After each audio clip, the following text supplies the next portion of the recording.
Okay, guys, we are live. So for those listening at home, welcome to the Dungeon Musings YouTube channel. My name is Kevin Madison, and I will be your friendly... I don't think we have a name for this one yet. Damn it, I keep trying to think of what it's going to be ahead of time, but completely forget. Witcher Master is a little heavy. Witcher Master is a little heavy-handed, although I was revisiting the classic Eden Studios All Flesh Must Be Eaten yesterday, and they call it the Zombie Master.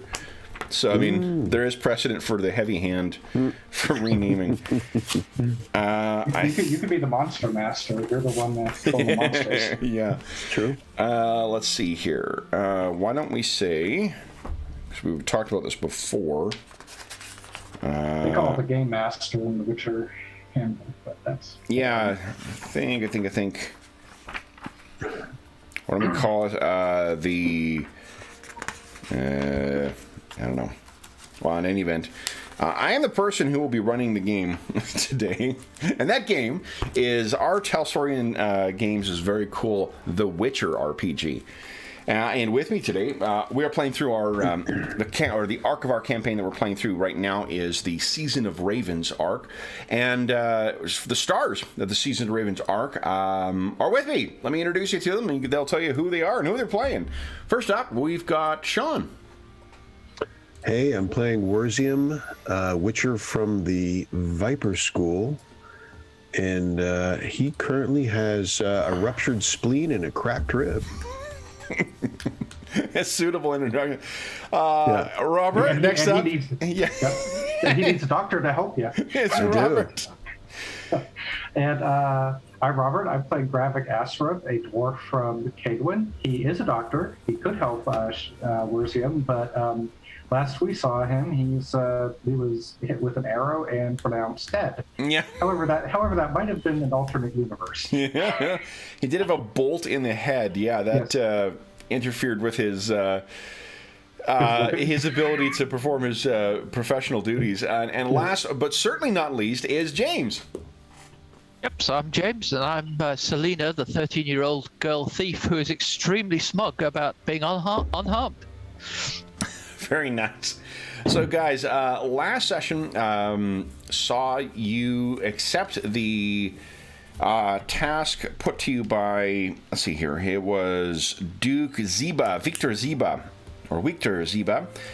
to travel to the Duchy of Rava and undertake a task for him. Do you recall what that task was?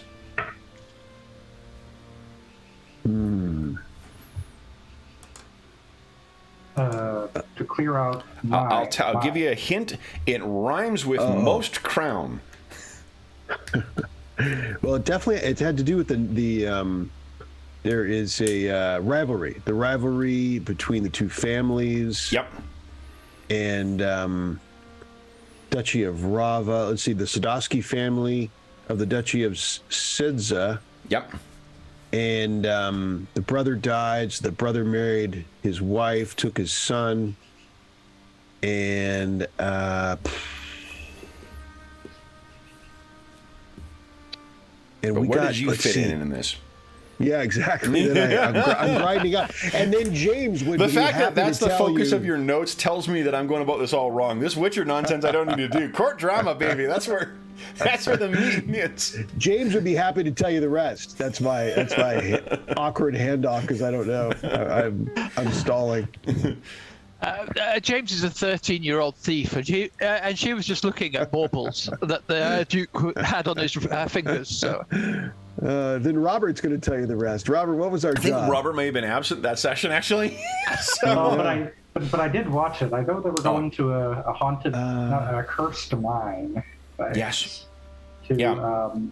There was a mine they were wishing to put back in production, but the issue is there is a haunted town or a cursed town that is near where the mine is. So they need a Witcher to clear out that stuff so they can get back to business. And you are absolutely right. There is, for hundreds of years, the families, the Zibas of the Duchy of Rava and the Sadowskis of the Duchy of Siedza were at war with one another in a feud that would match that of the Hatfields and McCoys or the what do you call it? What are the two? War of the Roses.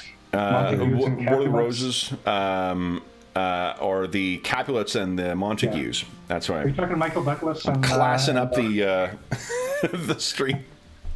Yeah. However, so the peace was found between the families recently with the marriage of Arietta Sadowski to Merrick Ziba, the eldest son of the Duke or the former Duke. But unfortunately, he left on crusade. He was a devotee of the what was it? The something of light. This northern religion that is related to the true flame that has so seized Ridra to the south. And he apparently died while away, and not before siring an heir. But to avoid or to maintain the peace, very quickly his younger brother was married off to the same woman, and that is the Duke who has hired you. Since then, his father has passed away, so we had the young Duke, his wife, his nephew / adopted son, and then a rival family, and they hope to bring this back in. They reminded you that the city that you found yourself in, the one made rich by the gold and whatnot. Yeah, exactly. What do you call it? I can't remember the name of the Par Ethon something. Anyway, the riches of that town that you were in, or the city you were in, were only born. They are fruits that came from the riches of the mines. So they're hoping that the duchy would be something the same. Your spellcaster companion suggested that he might, that perhaps getting a percentage of the mine might be in order. The Duke did not agree. But then you guys set out. So that was the setup for why you were traveling to this, kind of backwoods duchy, and what your task is. What do you remember happening last session? What happened before the ambush? We were sort of camped up. I was in the bushes because I'm a paranoid type. You guys also... And you two were sitting around the campfire. Wurzium came close to murdering an alchemist as well. Oh, that's right. Oh, yeah. Yeah. Oh, yeah. Yes, we need to go back to the whole alchemist thing. An incompetent alchemist, obviously. My choice of service providers was poor, and a what's it called? Mutagen was lost, sadly. Yep. But then then we were on our way and got ambushed by bandits in the forest. Dr. Gravek also found a reason for why it might be prudent to leave where you were as well. Oh. Yes, his old friend, something Biter. He was a bit Nightbiter. Nightbiter. Yes. An old friend named Nightbiter, a demon. Cascalid demon, master, right? Yep. His former master had left his former master under some. She wasn't happy with the way he left, which was basically trying to turn Nightbiter on her. Yeah. And instead, she survived and now has Nightbiter after him. And now that if he finds him and goes back to his master and tells her, then she will likely tell Nightbiter to come back and take him to the the silent place. Which is probably silent except for screams, I would imagine. And so, yes, since the thing has to find him again, he's perfectly happy to go on a nice long journey to hopefully nowhere. However, and that is what it says for the last thoughts as the light is dying in his eyes. He's like, well, at least I'm not going to go to the silent place. And then we had so you guys were camping, and how did camping go, as it usually goes in our games? Not well. Yeah, it went poorly. I'm reminded too that armor is damaged, and I don't think I got hit twice in the torso. I think because I didn't record. Yeah, you were hit at least twice, I think. Yeah, because one was a ruptured spleen, the other one was a cracked rib. Yeah. Both of those are obviously torso. It all started when Selena knocked the flute out of Gravik's hand. And, you know, all he was thinking was, "Man, I thought my playing was better than that." The next thing he knows, it's bandits. All right. So I think that brings us up to the scrap we were having. Let's see here. Did I? Can't remember if I've got fighty fight music in here.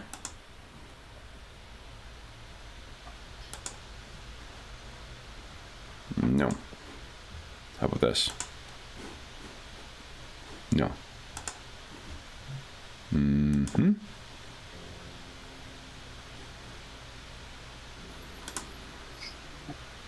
This? I think we might be supposed to have more. And where were we in the fight? Were they weren't vanquished? We were still. No, we left with Dr. Ashram. So one of the things we fucked up last time was communication of healing. So we are going to start with that. I'm just trying to pick a good scrapping track here. However, I'm trying to figure out my hit points might have been messed Your hit up points drop because of your stats, I think.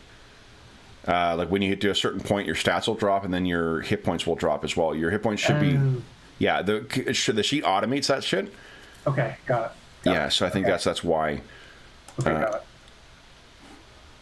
it. No, I don't want that. Sorry, guys. I'm trying to. I'm trying to get some hospital music. Exactly. Yeah. Oh my gosh. No joke. I think I've mentioned before that like the song that fits. I think like a lot of people have like songs that fit for when they sing to their dogs, and Anna's name fits perfectly to Raspberry Beret. So I will chase her around, and that song is so damn catchy that like when I hear it at any point, it gets caught in my head. It's in my head for days. This morning I saw a clip from the like 90s revive of the Muppet Show where Prince is the guest and he's rhyming items from the menu with songs. And so he sings Raspberry Sorbet. So Nice. I will have that song in my head for the rest of the weekend now. Doomed. Dude, Yeah. but what I mean, I love that song anyway, so it's really, Yeah. there are worse things. Okay. Let's bring ourselves back to the forest here. And you know what? Give me a second here. I'm just gonna quickly add in. We'll get a new track in here. I'm gonna grab water real quick, and besides Gravik's out, so I'll be right back. Didn't catch a word of that, I'm afraid. He's getting some water. Oh, getting some water. Okay. I thought you were trying to run away. Like I'll fake unplug my router. Oh, sorry, Gravik lives. Okay. Let's see here. This might sound. Here we go. Nope, not that. Here we go. There. This is going to be a little intense. Oh boy. But I mean, you know, Dr. Graybeck is dying, so. Yeah. I was listening to Nightwish before that episode. There we go. All right. So, Dr. Graybeck is on. Hey, look at that in the turn order repopulated. Awesome. So I believe we're at the top of the round. What we have right now is Dr. Graybeck. Oh, and everyone's. That's weird. All your tokens are not displaying. Or at least I don't see the bars. They were up until. Oh, you know what they've done is. Let me try doing this here. There we go. I just need to tweak it. And yeah, it's the hit in the jukebox. I'm pulling a Fonzie here. Hold on. Boom. There we go. Boom. Look at that. Okay. Henry Winkler will be proud. So, what I need is... So, Selena, we talked before, one of the things we screwed up was communicating the difficulty of stabilizing Dr. Graybeck. It was only I believe, a 6 is what you need, because it's the absolute value of how far he is below. And you can use it untrained. So really you just need to roll 2 or higher, and you can spend luck on it. Okay, so I'll spend 1 luck. So what you have to do is first, I guess, run over to him, because right now you're hidden in the shadows, right? You've been throwing daggers. There still is one more crossbowman hidden somewhere in the darkness, and having dropped one of you guys, he seems emboldened and ready to carry on, because you can hear the creak of him reloading. I'll ignore him for now, and I'm a speedy thing, so Okay. I'll dash over. Okay. Grab so that means you are lit right now, then. Yep. So you race over, and then why don't you go ahead and give us a... Does he have... does he have to spend 1 luck? Just because I'm thinking if he Does he have to spend 1? Well, I'm saying if he rolls a 1 even with spending luck, does it still count as a fumble? Well, yeah, because he still has to subtract. Okay. That's why spending luck is a prudent move. You want to guarantee success. Okay, got it. Yep. Yeah, because you can always... Oh, my God, and speaking of which... Yep. Oh! Did you spend any luck? I did. I spent 1. 1. So then, unfortunately, that is not good enough. So you get over there, and you're like, what am I doing? What am I doing? You hear her say that, Werzium. You look over, and you can see that she is quite clearly illuminated by the campfire at this point. And you know that there's an archer who has taken down, at the very least, your doctor. Now, Selena, one thing I fucked up last time was you get to decide after you take an action whether you're taking another one. You don't have to declare how many actions you're taking in a round. So if you want to try again this round... I'll try again. Shall I? That would probably be a good idea. Do you want to spend any luck on this one? I'll spend another luck. Okay. And how much fatigue does that Remember, knock off me you're again? not restricted to 1 luck. You can spend as much luck as you like. Okay, so I'll spend 2. How much? I lose 2. 3 fatigue for a second action. 3. Okay, 3. But if he still rolls a 1, it's a fumble, right? Yep. But so this doesn't help because all he has... Well, it does, Yeah, so because I it may increases it. Fumble doesn't mean you automatically fail. Fumble just means you roll again and you subtract it from what your dice roll is. Okay, got it. Got it. Yeah. Yeah, that's why I only spent the 1, because I thought that was the only one that mattered. But there we go. Okay. There you go. All right. The giant head wound has been stabilized. Dr. Gravik is no longer dying. Well, I mean, at least not quickly. Yes. Then it is Werzium's turn. So you've got this guy off balance and quite badly injured in front of you. And I believe you got a critical hit on him last time as well. So he might be bleeding out. He is still up, though? He is still up, yep. Oh, and Werzium is bleeding. Shoot. Oh, yeah. Right, so you take 3, I think it's 3 points of damage from bleeding. 2 is what I have written down. Oh, is it 2? Let's see. For the ruptured spleen. Bleed, yeah, 2 points, you're right. 2 points per turn. We've still got a TPK on the hands here. Yeah, exactly. This game is no joke. All right. I'm down to 13 out of 40, so, yeah.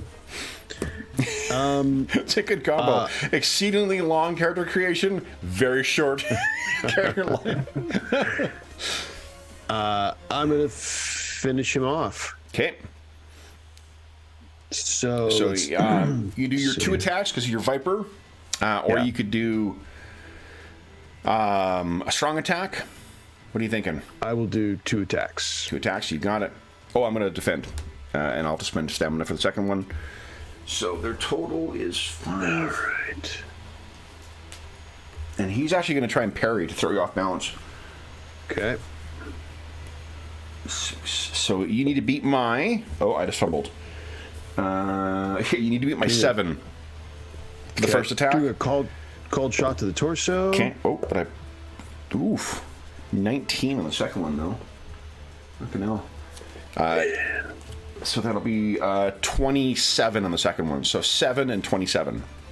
Okay, I'm filling out the questionnaire here. Yeah. Do you have more than one residences? Do you have any dependents? Well, you feel like you should say it because it's taken you a while. You know, like, go ahead, Sean. Go ahead. You know, it's funny because the habit we get into, I think, with when we started playing AD&D, because the sheet for that AD&D second is quite involved too. The guys get it half filled out before their turn.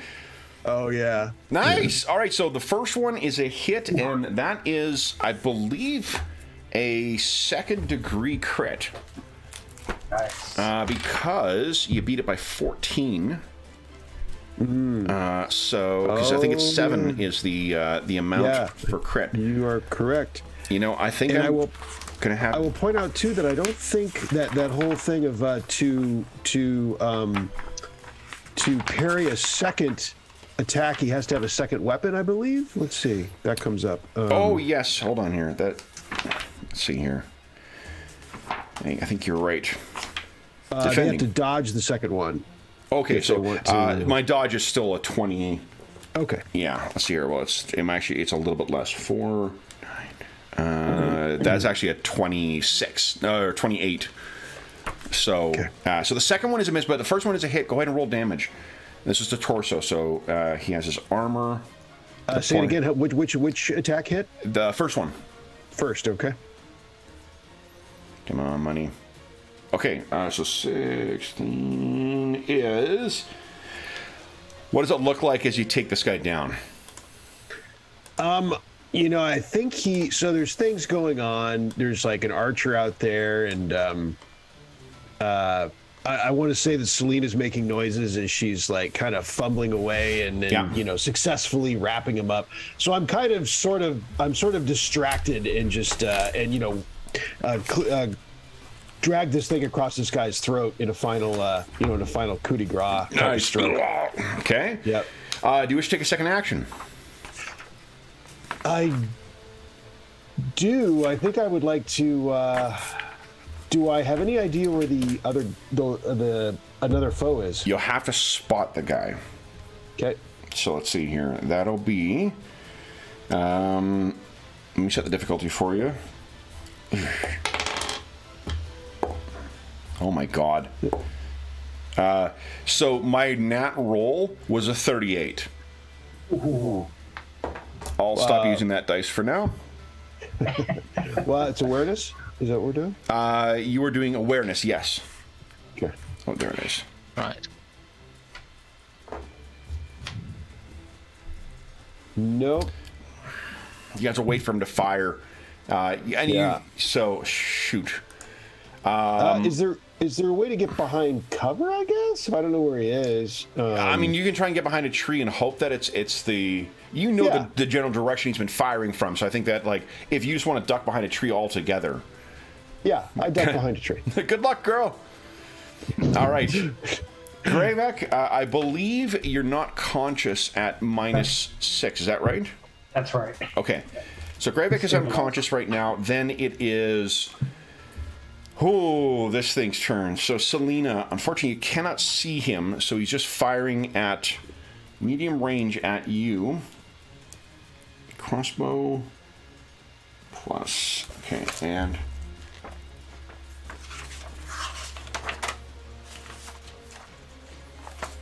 I need to find what stat this uses.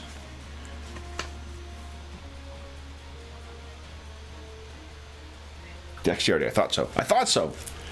Guys, I thought so. All right, because they don't do the math. Every supplement after the core rulebook, they include the base for the skills, so you can just take the number and add that to your dice roll. But in the core rulebook, you still need to add the two things together. Basic arithmetic, my bane. Okay, it will, or this feller is going to fire at you. Let me roll and then tell you what you need. Oh, actually, you're not going to be able to dodge. So 6, that is a 15. That actually might be a miss. Hold on. Yeah. DM that would be nice. Most definitely would, yeah. Okay. Ranges, here we go. Medium range, 20, I miss. Woohoo! So shriek, and that you can see the crossbow bolt just hits in a tree, just being illuminated by the campfire, and you can hear creaking as it's reloading. He's spending a second action to desperately reload this thing. Werzium, why don't you give us another awareness check? Okay. Well, actually, you're behind a tree, so I don't think you can. Okay. That was a roller coaster ride of a couple of 7 minutes, eh? Boy, the GM just teased me. I know. Make a roll. Nah, done. Nah. Yeah. Selena, what are you doing? Dr. Gravik has been stabilized, and someone is trying to shoot you from the darkness. Then I presume I have a pretty good idea where he is because I tried to kill him. You tried to kill him, but now your dark vision is spoiled by having run back into the light, and you took your eyes off of him. So you can try and see again if you like, but your dark vision is... I'll head into the bushes. Okay. And why don't you give us a... What is it? Is it your thief ability? Is that your sneaky thing, or do you use stealth instead? I guess it's stealth, because this is where I can spot a trap, whereas... Oh, yes. ambushes and everything, so I guess it's just stealth. Yeah, okay, so give us a stealth check. Where am I?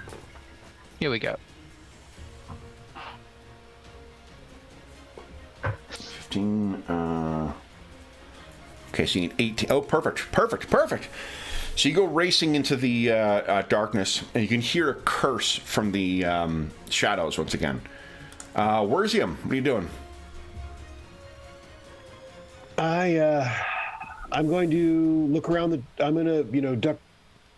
look around the tree and try to see him. Sure. Why don't you go ahead and give us another awareness check. This will be much easier this time. Nope.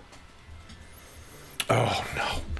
I think because you're maybe trying to spot where Selena is as well. Yeah. Your concern is just there. So that was first action. Do you want to do anything else? You patch your wound up? I don't have any. Dr. Gravik, why are you at 1? I think you're at -6, aren't you? No, I posted in chat stabilization on page 162. It actually says if you succeed, they're brought back to 1 health point of the death state. Oh, okay, great. Yeah, so not that he probably doesn't want to move because he might get shot. So Werzium, do you want to take a second action here, or? Yeah, you have no first aid, so on myself. So I'll. Can I look again? Can you try and search? Yeah, sure. Yeah, it's fine with me. If you want to spend the endurance for it, so. Yeah, I'll spend the stamina. Stuck in hero mode. Yeah. That's better. That's better. And yes, you have an idea where he is now. Okay. If you want to race over there, you can just give us I think you can reach him with an athletics check. All right, let's do it. So, remind me. So, we talked. I think last session. Did I cast that? That wasn't. You have that barrier spell up on you. That's up, right? Is that yeah. up right You now? cast that last time. The sign. Okay, very good. I failed to properly. What's the duration of it? It's like the whole encounter, isn't it?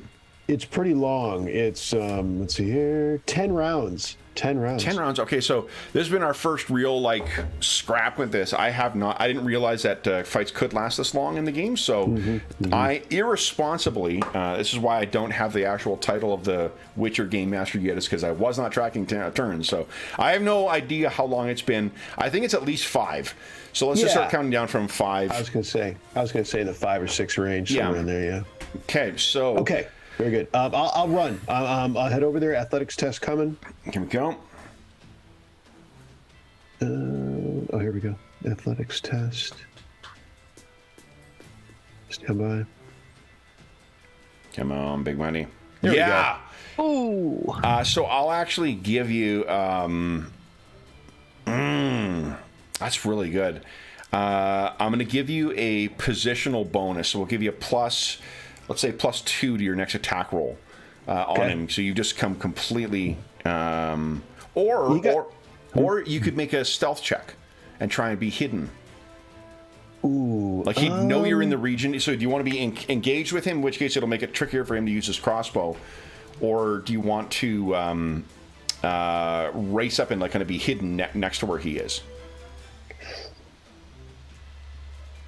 I guess, you know, ordinarily I would say he would blunder into it, but he is from the Viper School, so I'll go with the stealth. Sure, for that give us reason. a stealth check, and I'm actually going to force a will check on him, or courage check, because like to hear something racing towards you and then suddenly stop in the darkness must be terrifying. Yeah, but I just rolled another fucking 10. Jesus. No, he's still fighting. Okay, but can he see you? He cannot see where you are. So, you can picture him. He's reloading again. He looks up and sees that girl is gone.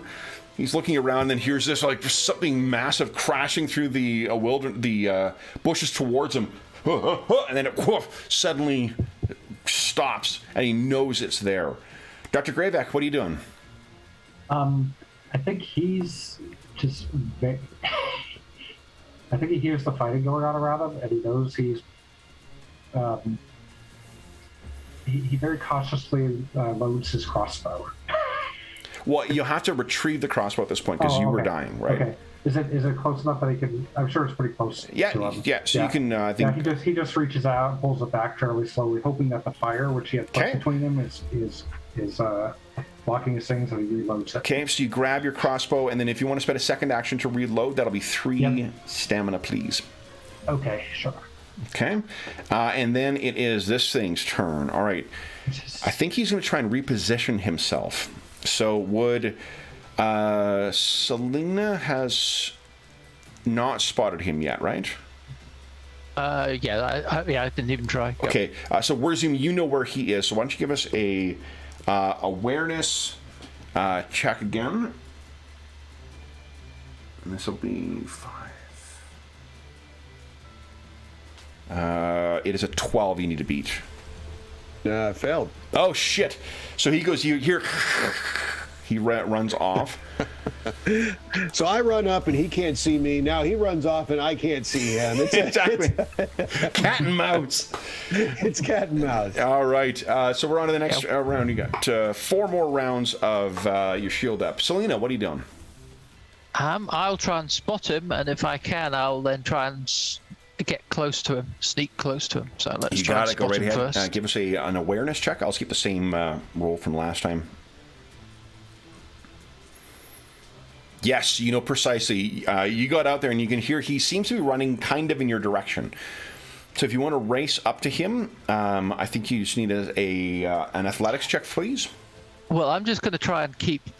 I'm not trying to fight him. I want to get near to him so that I'll be able to get him when he goes near Wurzum, because I can hear Wurzum, presumably. Oh, I see. Okay. Okay, so you want to wait until Wurzum engages with him? Yep. Okay. So can I stealth up to beside Wurzum with this? Yeah. So well, I don't think you know where Wurzum is right now, because he's also hidden out in the darkness. All this fight is taking place away from the campfire, so it's just blackness. So, I mean, you know that Wurzum is out there somewhere. I'll try and stealth. Since I know where this guy is, I'm going to try and stealth along, tracking him. Sure. So go ahead and give us a stealth check to sneak up on him. Difficulty is what is that? Doesn't matter, because these dice. Oh my God! Yes. Yeah. On them. Nothing but 1. Guys, there's a whole range of numbers on these dice you could be using. Yeah. 2s, good call. 5s. Roll20 ought to have a button, change dice. You can change digital dice. Exactly. Change dealers. Yeah. Roll20 just goes, and then right. walks away. Right. Oh, man. Rolled about 5 times, 2 ones. Yeah. Ooh. Oh my gosh. Okay. So I mean, I rolled a 38 this morning with real dice. So it's just the way it goes sometimes. So then, unfortunately, I think he knows where you are. Yep. So then it is Wurzum's turn. What are you doing, Wurzum? I think you hear the Selena is being a little obtrusive in her efforts at remaining hidden. So you can hear now 2 things moving in the darkness. What are you doing? I'm trying to locate him. Okay, go right ahead. All right, awareness, right? Yes, please. All right. 15. Yes, that is actually good enough. I rolled terrible. So you know precisely where he is. He's only a move away, so you don't need to even run. So you're not going to need to make an athletics check. You can just move, and then if you want to make an attack, just give us 3 stamina. Would this be good for a charge? Is this the right situation? If you're going to charge, I would require an athletics check just because of the roots and you're running around in the woods at dark. I was only going to do if it was advantageous. So maybe I just move. I'll move and attack if that's better. Sure. Yeah. Okay. And I can, this is another action, right? So yes, another action. Okay. Because sort of what you're doing is to justify the expenses. I'm picturing that you're having to stop and listen very carefully, like your whole focus is on there, and then you're exploding into action based on that. Yep. Okay. I can track by scent, so just for narrative, I might be even that smelly bandit in the Yep. Okay, and so I can attack. Yes, right? you can. Yep. All right. Go right ahead. Doing that. And I'm gonna make an awareness check for him. I'm just gonna set it at a what's average? Average is 15 or 10. Let's see here. Average is 14. If he makes an average awareness check, he's aware and can defend. Otherwise, he's defenseless. No, he can defend. Okay, so he's going to have to dodge. And actually, I couldn't have parried in that first one because he can't parry with a crossbow. Oh. So I'm cheating. Watch me, guys. GM. Fast and loose with the rules, that guy. Seriously. All right. So first dodge is going to be 12. Go and second dodge. Ooh, I got 10 on that one. 11. 20. So 12 and 20 are the numbers you need to beat for your attack rolls. So you race up with those deadly blades of yours, and let's see. Yep. 12 and Called 20. Shot on the torso again. Okay. Now, did you remember to declare all your RSP contributions on your attack roll? Or yeah. All right. So the first one is a hit. Second one will be a dodge. Go ahead. And the first one is going to be 12. That means you beat it by 14 at least. So that is a critical. This bandit stayed too long. You know what I do during our mid-session break? I'm going to grab... I've got a spiral-bound printed version of the second printing of this. And it has... I'm going to get it just so I can... Because the critical hits are not on the DM screen. So I would like to have a second one I could just leave open to that. Okay, so then... So your beat defense... Oh, hold on. I'm doing it wrong. It's 7, and then it goes up by increments of 3. You beat it by 4... 12. You beat it by 18, which means a deadly hit. Go ahead and give us a damage roll for that first one, and it's going to be plus 10 to this. Okay, so that's 13. He's already dead. We're not going to bother with the crit. Because that's more than enough to kill him outright. And let's see here. Boom. With that, guys, silence reigns in the forest. I think he was looking back, so we're doing cat and mouse, and he's looking back and forth, and then all of a sudden just a sword goes, he's just run through. Just all of a sudden, Yep. Absolutely. All right. So you're waiting for the opportunity to sort of jump in there, Selena, and then what you hear is the sound of steel passing through leather and flesh and bone, and a gurgling sound that you have come to recognize. And then... Well, Wurzium does get excited when he gets in combat. Yes. All right. So what happens next, guys? This was in the middle of your rest, traveling up towards the duchy. Well, Wurzy's going to lay down by the fire as soon as he's certain that... oh, yeah, and actually, Wurzy, I think, have you been taking 2 points off each round? Oh, no. So I think you need to lost another 4. So we need a first aid roll on you to stop the bleeding. Good call. And Gravik can do that. Okay. He crawls over when he comes and This is the lowest I've been, down to 9 out of 40. Yeah. Now hold on, Gravik. Is there a penalty you take for being that low? I don't know. All my currents are. I have my maximum scores, and my current scores are about. Like my intellect is down to. I don't know. It's weird. I got a bunch of. Because I think like you. Well, if I recall, when you're down at a low level, that's where you start taking penalties, right? To your thing. Yeah. So I say that only to suggest that it's a DC 15, so someone else may be better positioned. Okay. I'll leave it to you to decide, though. Well, he also has some.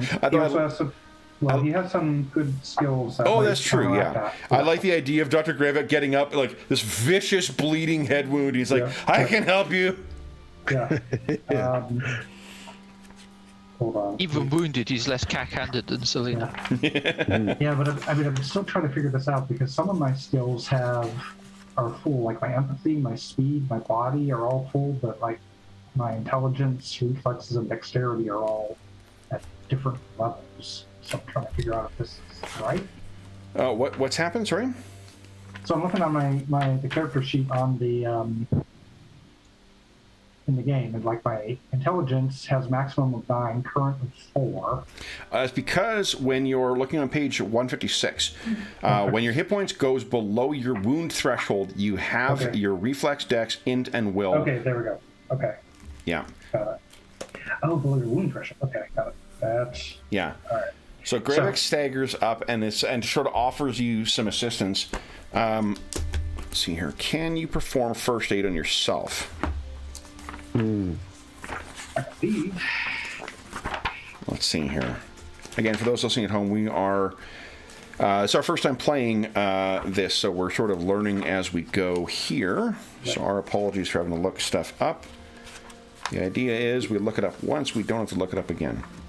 Except for critical hits, it seems. More complicated rules. Yeah. It is but it's honestly, like, I feel like we're getting to know the rules better. Yes. There's a lot of things we're not looking up any longer, and the complexity is part of the fun of the game. Dying wound rules, the wound rules. All important in this game, for sure. My problem is, for some reason, my mind is not rocking where stuff is in this rulebook. Yeah, they put the layout for the rulebook is just a little unconventional. So let's see here. First aid. He has a couple of professional skills that'll help that. I can just see them reading the Star Trek Adventures core rulebook and then going, "Nah, hold my beer." Yeah.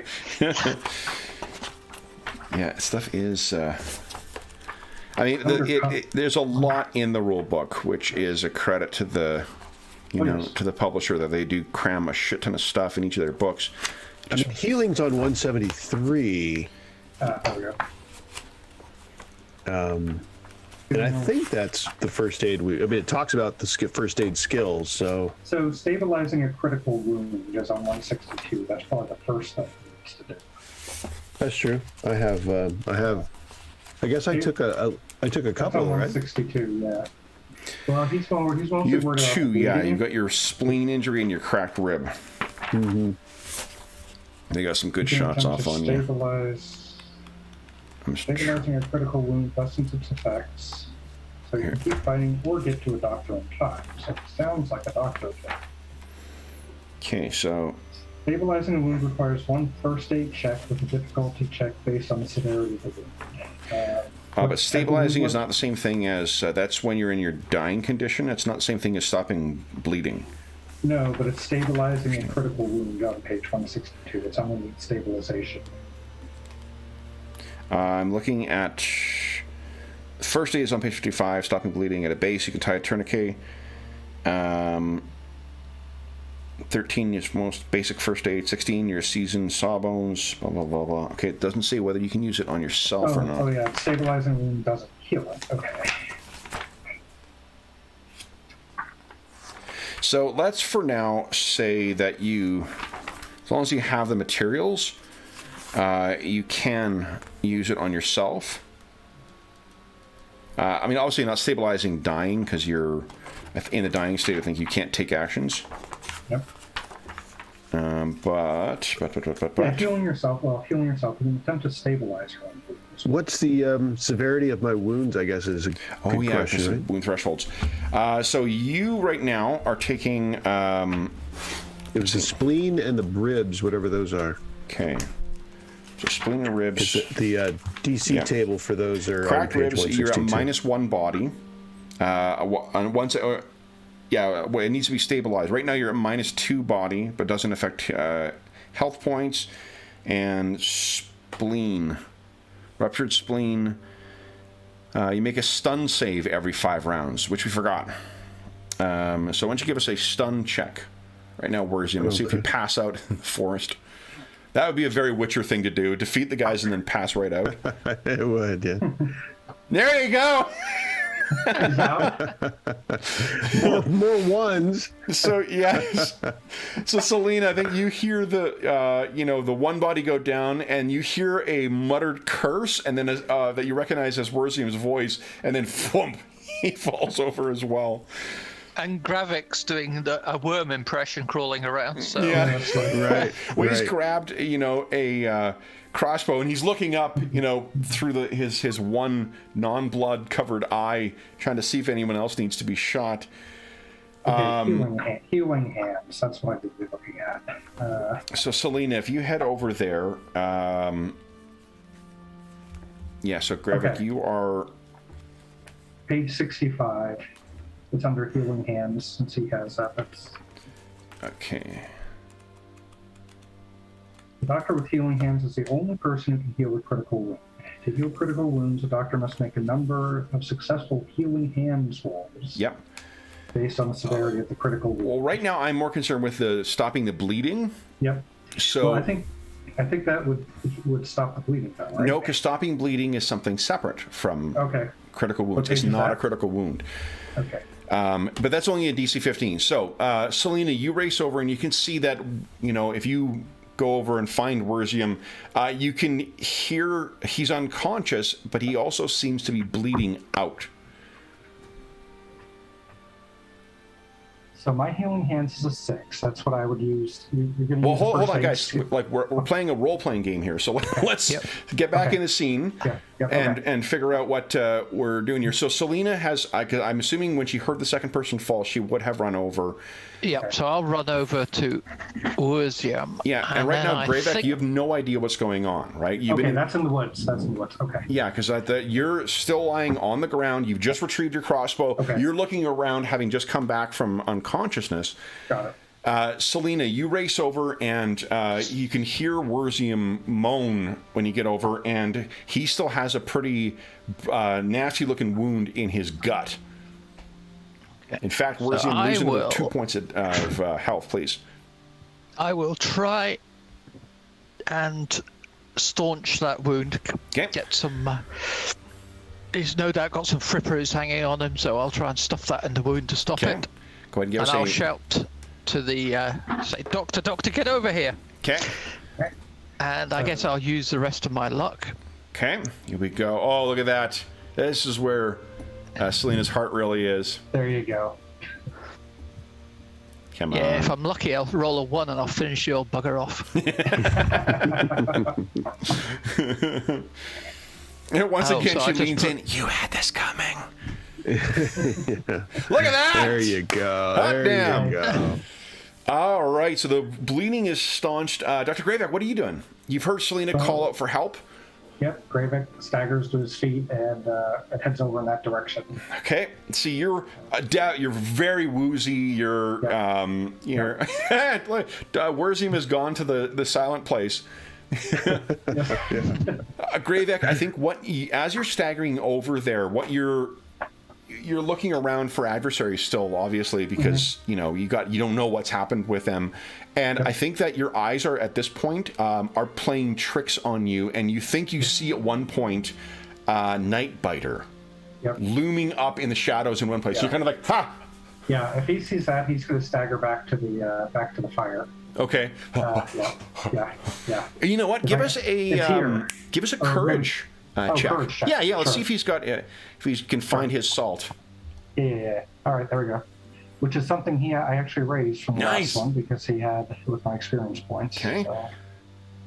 So, it's up to us. And I click on the name, no mods. Okay. Shit.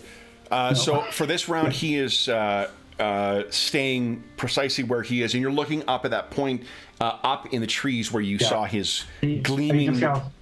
He just yells kind of, what do you call it? There's definitely afraid of his voice. It's here. It's here. Okay. So he's, and it is like echoes through the forest. So you can hear him screaming out, Selena, and you don't know what he's talking about. Selena, what are you doing? Let's check about failed stun save as well, because I want to know how long Werzium's going to be out of it. Sorry, I interrupted you, Kev, when you were describing it, but... Oh, no, that's fine. I much rather you talk than me talk. That's awesome role-playing. So... Done. I think Selena will... roll under this number or be stunned. So let's look at the DM screen, which does have the stun condition on it. And...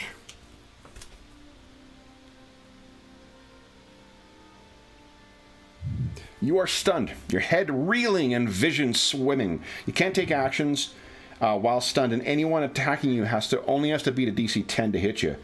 To end this effect, you must make a stun save. This roll takes your whole turn. If you are struck while you're stunned, you snap out of it immediately. So, Werzium, why don't you give us another stun check? All right. Come on. No. Unreal. Selena, slap him. So you're like, you can hear him moaning, and he's sort of like muttering, and you're like, come on, get up. What do you do, Selena? I will head off to Gravik to try and get somebody a bit better at medicine, and since he seems to making whimpering noises. Gravik, would you give us another courage check, please? Sure. Okay, so fortunately, as you suddenly come out, because Selena, again, you're very, very quiet and very stealthy, you suddenly appear at the edge of the campfire seemingly without any noise. Dr. Gravik turns towards you with his crossbow, and the wild look in his eye is, I think it's similar. He's been a little cautious, he's not a combatant, so he's not exactly a charge-in type character that you've seen, but the look on his face is almost as bad, if not worse, than what you saw when he suddenly burst into Werzium's room a few weeks back, or a week or so back. Something's really gotten to him.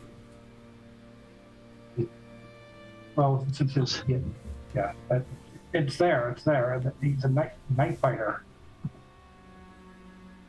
He swings back with the crossbow aimed to where he thought he saw it. Okay. You're delirious, Doctor. Get a grip. Slap. Give us another courage check there, Gravik. Let's see if And does that do any damage to him? No damage, no. Okay. Unless she's intending. No, not quite. Tears are beginning to well up in Dr. Gravik's eyes. He's really, understandably, so this is, he genuinely thinks that this thing is out there. So Selena just stamps her foot and says, "My God, these men!" Werzium, give us another stun check or stun save. All right. You use your slap on him. That counts as being struck. No. Are you? Unreal.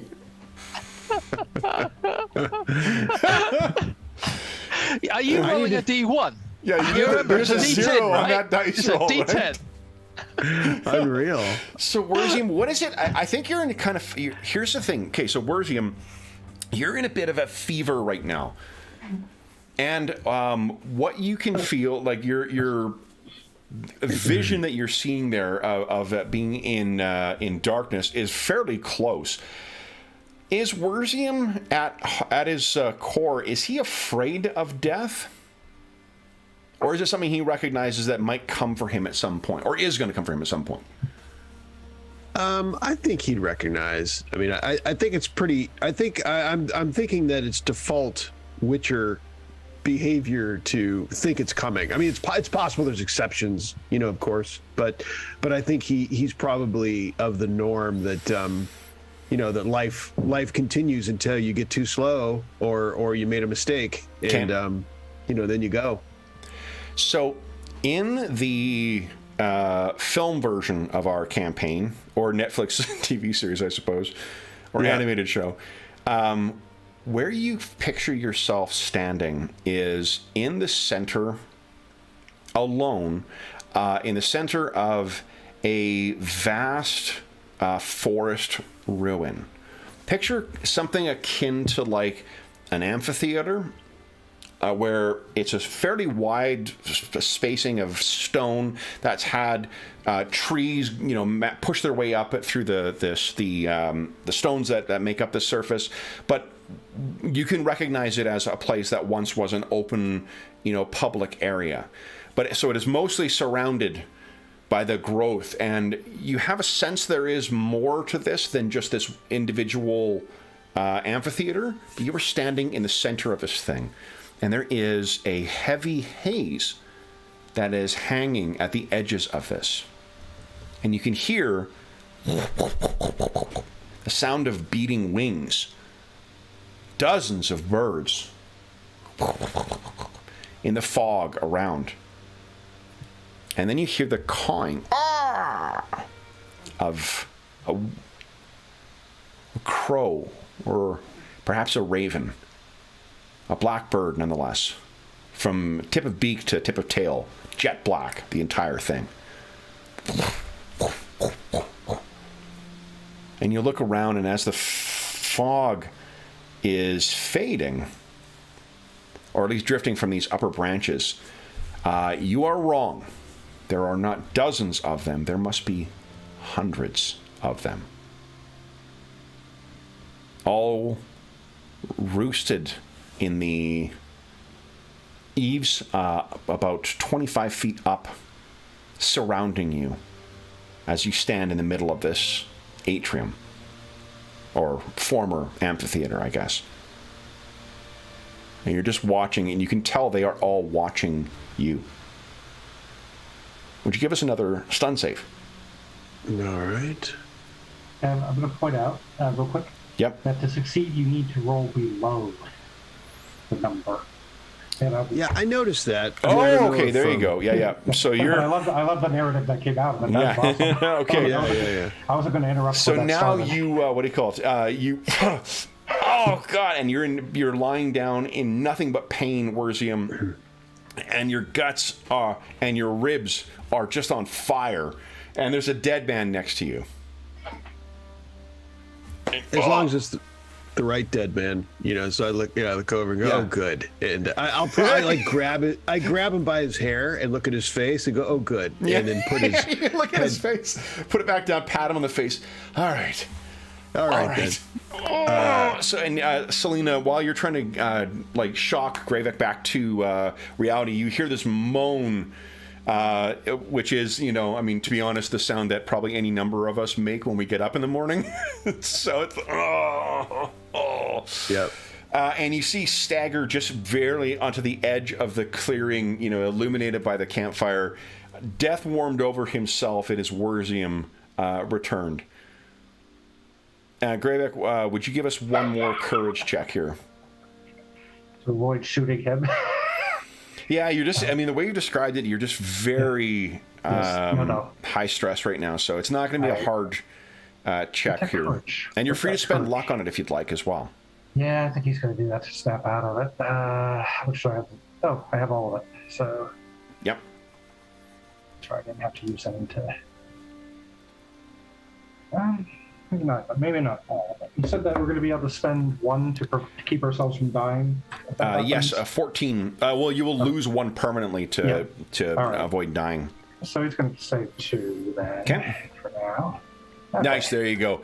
So you see him stagger out, and you look up, and it's just, the flickering where the edge of the limits of the campfire's light reaches. You can see it's dappling and almost dancing on the heavy or the limbs of the trees. Although it's like the illustration here where like it's not the kind of forest where it's completely covering. There's not a canopy here, so you can still see stars beyond. And it's just, you realize that it was overcast though, so you won't be able to see. It's just blackness beyond. But yeah, you realize that your eyes may be playing tricks on you. Yeah. So what happens next, guys? Yeah, Gravik starts muttering, I couldn't have gotten here much fast. Okay. He's trying to use logic, and he sits down for a second. Okay. Werzium yells for ale, whatever, nonsensically. Puts his head back down. So, Dr. Gravik, you are in bad shape, no doubt, but you can still apply. Now, do you have a critical hit in your head, don't you? I have a something. Wait. He does have a critical hit in his head. What's the critical injury? Do you remember? Actually, was it actually a critical injury? Or is it just that you took a shit ton of damage to your head? Yeah, I took a shit ton of damage because it was three times the HP. Yeah. Okay. But he does have a critical hit though. He has fabric lodged in his wound, which will make it harder to. Which will make it harder for him to heal. Yeah. Okay. But all right. You know what I need to do? My homework before my next session is going to be to get all of the healing stuff in the one sheet. Nice. For an object, yeah, here it is. Yeah, your recovery and your critical healing are quartered. But if you stabilize this for yourself, that's only a simple crit. So, and that is on the DM screen, I believe. So stabilizing a simple crit is only a DC 12. Do you want to try and stabilize yourself first? Gravik, before treating Werzium, or do you want to deal with the Werzium first? I think he's going to try to deal with Werzium first because he looks like he's yeah, because he's not suffering any penalties. So he has a ruptured spleen, which is a complex crit, which is a DC 14 to stabilize, and he has cracked ribs, which is a DC 12 to stabilize. So under Gravik's profession skills, he now has. That's on page 65. He has diagnose. So the doctor can roll diagnose at a difficulty check determined by the GM. If they succeed, they assess any critical wounds the subject has and learns how many health points it has left. But this also gives a +2 to any healing hands checks. Oh, nice. Yeah. So you're going to look him over first? Yeah. So I'll set the difficulty at the highest one. It'll be DC 14, the highest injury that he's got. Go ahead and give us a diagnose check. Okay. That's pretty cool. Yeah. He'll use 1 luck on that. Okay. Nice. You know precisely. All right, so you can have +2 to all your subsequent healing rolls on Werzium. Okay, great. And Selena, I think you can see that, like, while his hands were shaking really badly when he was holding that crossbow going around, as soon as he starts administering his medicinal arts, his hands stabilize like a surgeon's. Stable as the table, as they say. Mm-hmm. Yeah. And Kevin, you were looking for the healing yourself. You saw that little sidebar on page 162. I did. Says, yeah. Okay, Robert mentioned that. Oh, good. So let's see here. What is your body, Werzium? Body currently. So didn't you tell me I was down to your max? Oh, my max is 9. Max is 9. Okay. So it'll take you 1 day to heal from the simple critical and 3 days for the complex critical. Once these are stabilized. And which I have 1 of each. Is that right? Yeah. And hold on.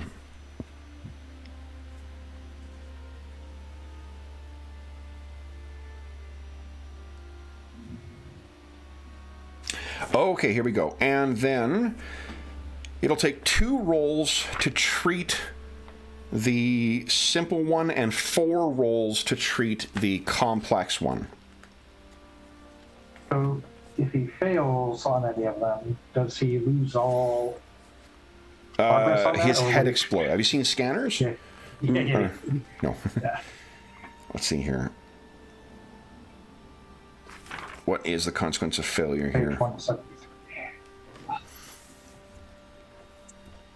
There we go.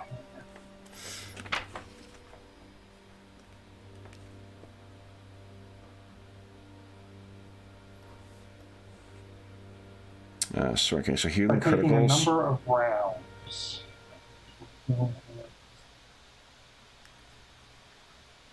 Oh, so this is the number of rounds, not the number of rolls. Yeah, which is described. Yeah, much better. Because you're just fishing for failures then. Yeah. Okay, so then it'll take you 2 turns to stabilize the, or to hold on. Is that to stabilize or to treat though? That's healing.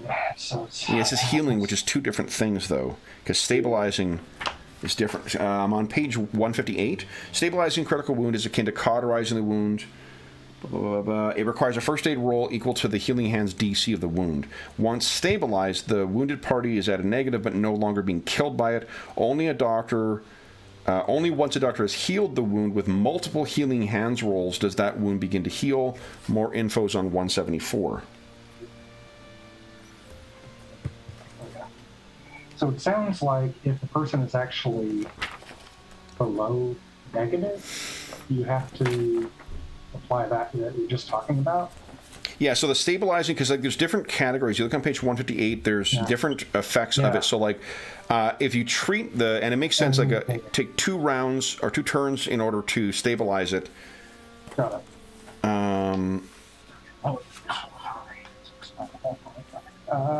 So where's the rupture spleen? Okay. So if it's stabilized, you just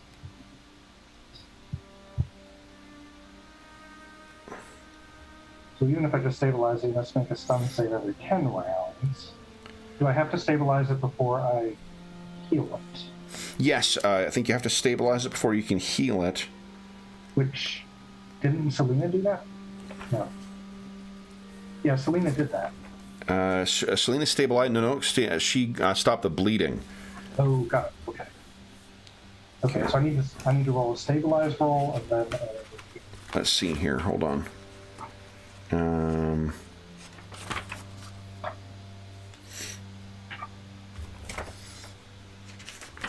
Yeah. Okay. So critical wounds require time and medical.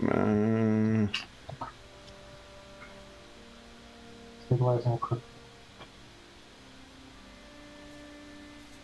Okay, so stabilizing requires 1 first aid check with difficulty check based on the severity. So here's what I think, guys. Is to make sense of those 2 separate paragraphs, and I'll have to look at the errata as well. It expressly says that a mage must use the healing spell a number of times, and that's referenced on the sheet. Like it says, healing spell uses. I think that doctors only need time. They don't need multiple uses, even though it says in that earlier place that on page 157 or 158 that they need to make multiple checks for it. I think you just need time, and the reason being is because a mage can do a shit ton of other amazing stuff, so it makes sense that they're not going to be quite as good at the healing. Whereas the doctor, you've got one job, right, where you're just doing the healing, so it makes sense that they would be more effective at it. Doctors don't have the ability to restore health points the way mages do either. So if they're better at treating these critical wounds, that makes sense to me. What do you guys think of that rationale? I think so. I think that makes sense. Doctors heal the wound. Yeah, I don't have a good feel. I mean, I will, whatever you think. I'm also reading that 158 margin. Yeah, like 158 just doesn't make sense with the way they phrase it in 173. Because 173, what they say is a doctor can heal a critical wound. It's infuriating that they use the word heal instead of stabilize or treating when those are clear game mechanics in the game. Only once it has healed the wound with multiple healing hands rolls does the wound begin to heal. I wonder if that's a leftover from a previous iteration of the rules. They were going to have it be both mages and the others make those rules. Let's take a look at The errata. I got the errata right here anyway. Well, let's all learn together here. Indeed. Let's see. Where is it? Where is it? You could also look at an earlier version and see what it says under healing critical Yeah, I wounds. actually have a first printing of the book in the other room too. So You're talking about that first sentence in 173, right? Characters begin healing health points naturally over time if someone makes either a DC 14 healing He's hands. talking about healing critical wounds at the bottom. Okay. So here we go. I got the errata up. We are on page 158. Let's see what it says. If there's anything for there. 158. Sidebar. Oh, that's about aimed criticals. Okay. It's not in there. And then the healing is on page 174. Let's see what it says here. Haha, here we go. So the text under healing critical wounds now reads, critical wounds require time and medical attention. A doctor can heal, it says heal again, god dang. Can heal critical wound by taking a number of rounds specified by the healing hands table and then making a healing hands roll that beats the DC specified by the severity. A mage must use the healing hands a number of times specified by the healing spell table to heal a critical wound. The mage's healing does not regenerate health points, and their spellcasting roll must beat the DC listed for the severity of the critical wound to count towards the number of uses. That's what my edition says, so I think we're updated. Okay, so we're on the updated version. So they haven't actually, and there's no... I'm looking at page 157 to 160. There's no updates on critical hits. So there isn't any extra guidance there. I don't, and Kev, yeah, I agree with everything here. I don't think, though, you need to stabilize a critical wound before you heal it. I think it's a little bit, so I'm now looking on 162. It says, if you can't get to a doctor immediately and the injury is killing you, you can attempt to stabilize the wound. So that lessens the effects, like we've seen. Yeah. So you can keep fighting or get to a doctor in time. So it sounds like this is kind of a stopgap, whereas a doctor would do the permanent fix. Yeah. So from the sounds of the way, and then it says stabilizing and doesn't do it, the healing clock only starts when someone applies healing drugs. Oh, so you're thinking like maybe a doctor can just automatically treat, and it's the non-doctors who can... Yeah, all they can do is stabilize. It's not 100% clear, but... So I wonder if that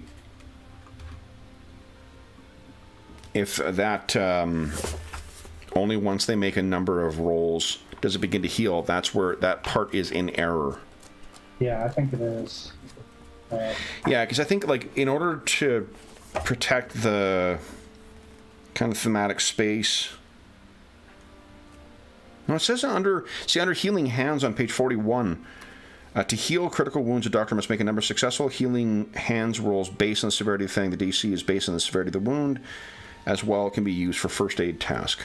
It says that under the doctor's skill tree too, but I think if that's errata that replaced that, they may not have replaced it in those areas. Yeah, I don't know if I think that's something. I mean, it's weird that this. I mean, 4 drafts of errata and this hasn't come up yet. Yeah. Huh.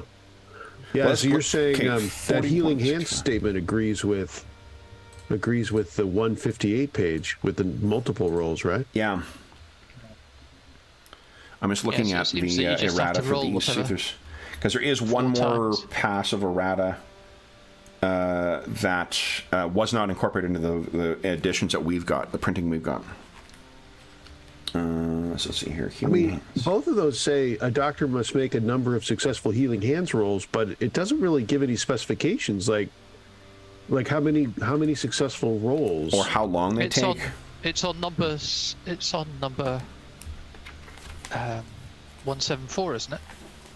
Well, 174 just says once. But 174 says for healing hands, it's turns it takes, whereas the healing spells, it's uses. Yeah. Right? So my question is, what did healing critical wounds say before the errata? Because that should tell us. Because if the errata changed that and there's nothing in the errata about the. Right. What I'm saying though is if the errata specifically changed that, so if the earlier version of that says that it's a number of rolls, then that means Let me grab the first printing. Hold on. Let me just check this out. We'll check it out. Okay. Because it seems like it might take forever to heal somebody. Anyway, let me be right back. I need to check something on my stove.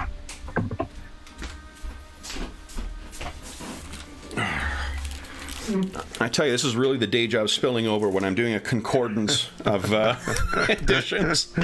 Yeah. How did that legislation change between... Right. Okay, let's see here.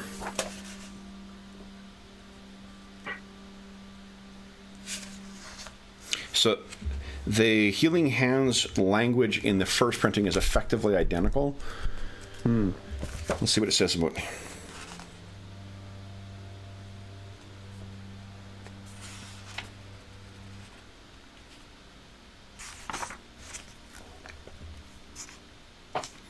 Yeah, there's nothing. They do rework the language to be what it is in our edition, but there's no express discussion of. Here we go.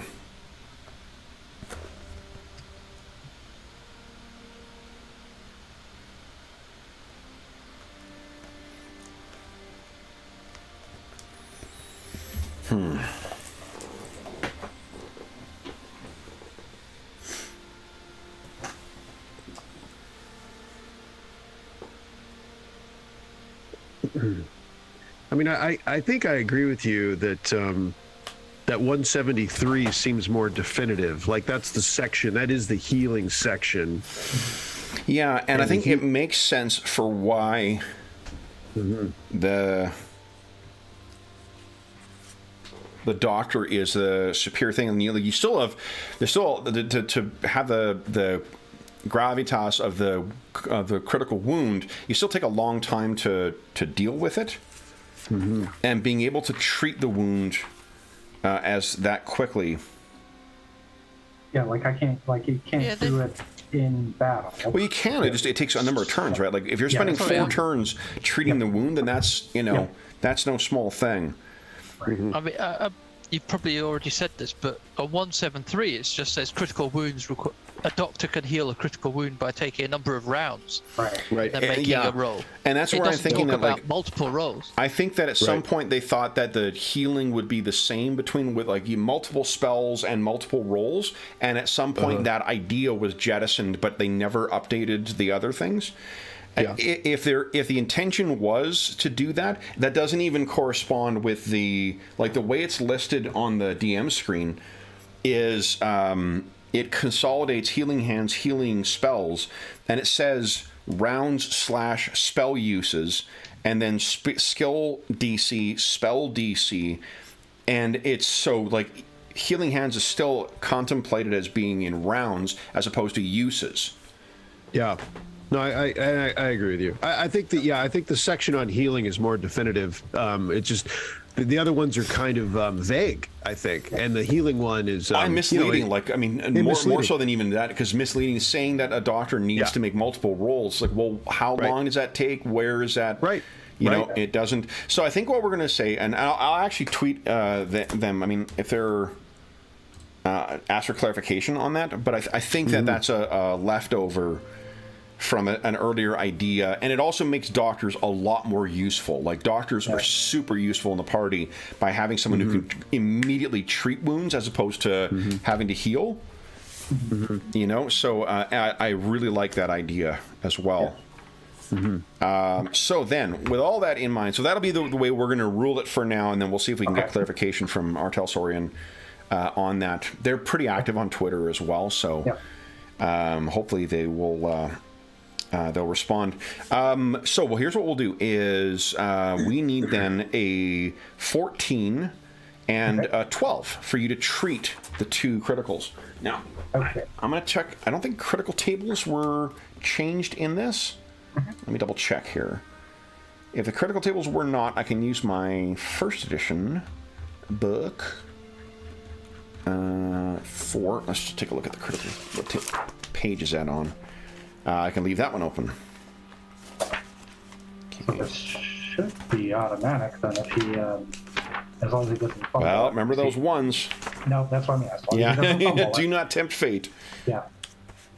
Because he's got a craft of 10 and a 6. But you're still, but your scores are all... But craft isn't affected by that. Oh, craft isn't? Okay, nice. Let me check that to make sure, sorry. No, I think you're right. I think you're right. Okay. You said spleen is complex and ribs is simple? Spleen is complex, yeah. Yep. And let me just... I'm going to quickly just take a moment to compare these, because if these are the same, then I can just make use of this. Yeah, they look like they're identical. That's great. Okay, cool. So I can actually leave this one open now. All right, so once you treat the spleen, he'll be at -2 to your stun for 3 days. And then once you treat the cracked ribs, -10 to your encumbrance for 1 day. So, Dr. Greyback, which would you like to treat first? The spleen. Spleen, okay. And he's going so that'll be effectively a DC 12 with your bonus from your diagnose. Right. And should I put in the bonus then? No, I've already modified the DC. So it's 12. Okay. So just roll everything straight. Yep. Oop, there he goes. Yeah. There we go. Nice. All right. Nice. So your spleen is treated. Where is Okay, he? well, while he's doing this, he's, in spite of the fact that his hands are short, everything he does, his bedside manner can still use some work, because every so often he peeks out the corner of his eye at the, shadows around. And then he also mutters, "This is probably going to hurt a lot," but he does what it's going to do. Man, Doctor did not lie. Yep. Oh, Yeah. where's him? And so now the cracked ribs. Cracked ribs, yeah.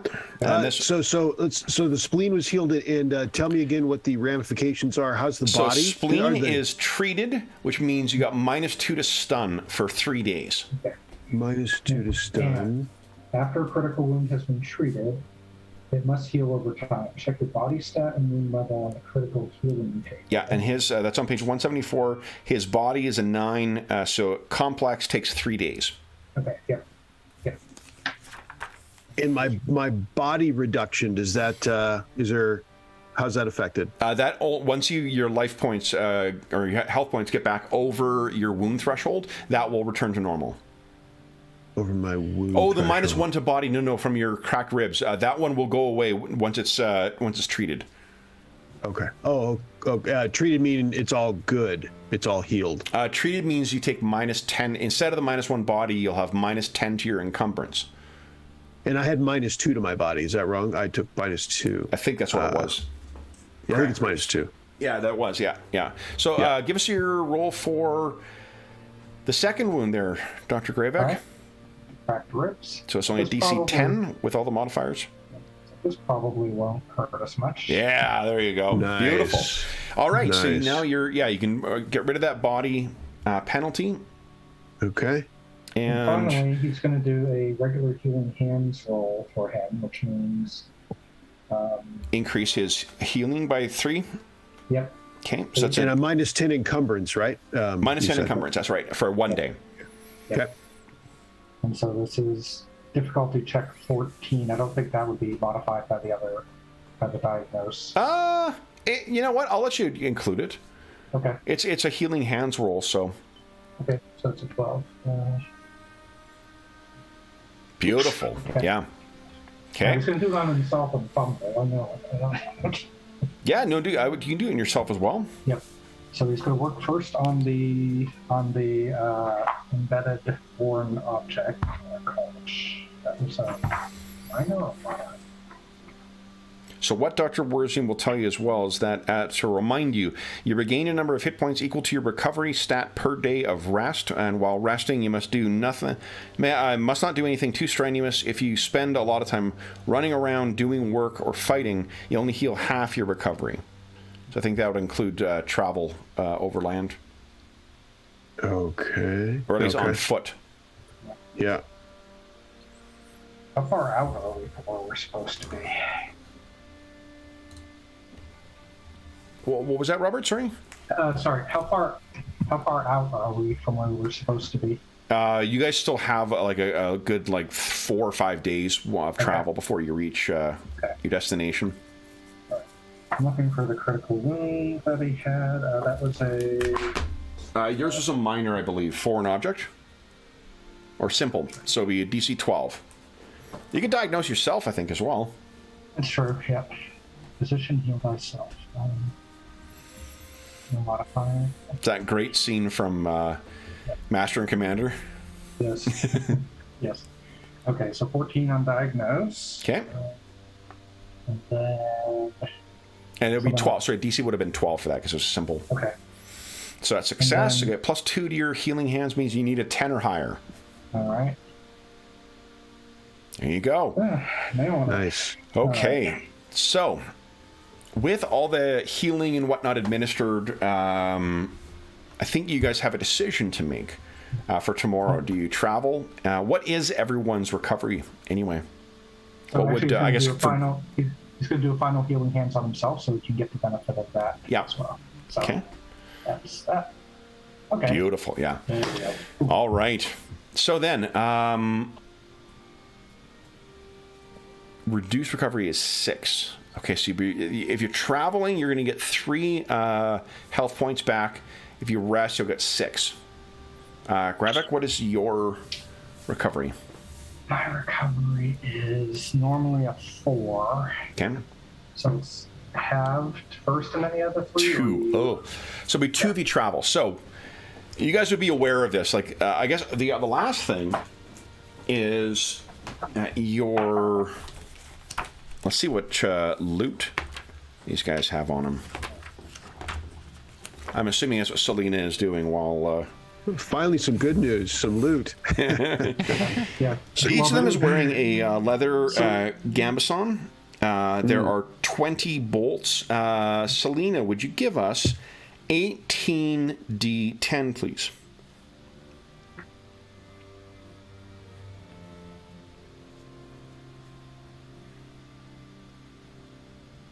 $91 crowns on them.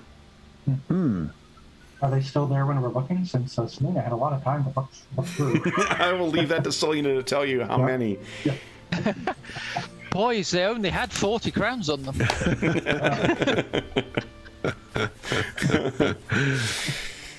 All right. So yeah, there's a money. They seem to be, it's a good reminder of how desperate people can be when you're outside of the, the more heavily traveled, heavily populated areas. These appear to be Northmen as well, but not like the wild folk. 30 each? Yeah, sure. We'll use it for whoever is in the session. That's the way we do. I mean, I'll leave it to you guys to decide, but the way we treat treasure in most of our games is that it's, if you find treasure in the session, it's split amongst whoever is in attendance at the session. Yeah. Just make it easier to... You guys can feel free to redistribute stuff with magic items and whatnot, which aren't really that common in here, but... I assume Selena gets the extra one. Yeah. I mean, she did the work, so... Yeah. True. So, Kev, I do have a quick question about the heal. Of course. The healing points. Yeah. So, the way it words this is that you get healing point equal to rec per day of rest and at half because we're traveling. But then it said, if healed with healing hands, check you gain an extra 3 hit points per day. So does that mean you get 5? Yeah, I'd apply the +3. Yep, I'd add the 3 on top of it. Okay, great. Yeah. So the traveling with a doctor is also really quite handy then too. Yep. Okay. So that would be 5 points for Gravik and 6 points for Warzium if you travel. Yep. So what are you guys thinking? Maybe it's worth camping up, because you could do with a bit of beefing up. You old Yeah. You old folks Probably. need a lot of time to rest. We do. I think that's probably the call. To rest I'll up. go retrieve my knives. I just remembered. Around the forest. Maybe we find a defensive position, Kevin. Something a little bit better. Yeah, who's got survival? Oh yeah, I think don't you have that, Worsium? I believe I do. I have some. Okay. I have 3.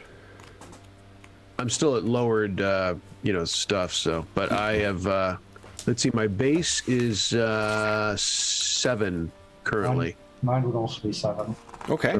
So which of you? I mean, you guys are both pretty fucked up. So, yeah. Who would like to? I'll add a +1. I'll say you're both working together, so I'll give you the benefit of working together. Who wants to make the wilderness survival check for us? I will let Sean do that because because I've had a bunch of good rolls. I have a feeling bad one's coming. All right. Kevin, you said +1? +1. Yes. Worsium must have run out of ones now. Yeah, seriously. That's good. Yeah. Base 13. You can survive in the wilderness with some discomfort. Nice. So, that is discomfort, though. Well, yes, 16 is what you would need to. Does that include the +1? Yes, it does. Can I give it a go? Selena's sort of can go scampering off in the forest for a quick. Yeah. I'll let you make a roll as well. Helping. Give us a wilderness survival roll. I'm off doing my own thing as ever. At 16, you can find a place that you could live. It says with ease.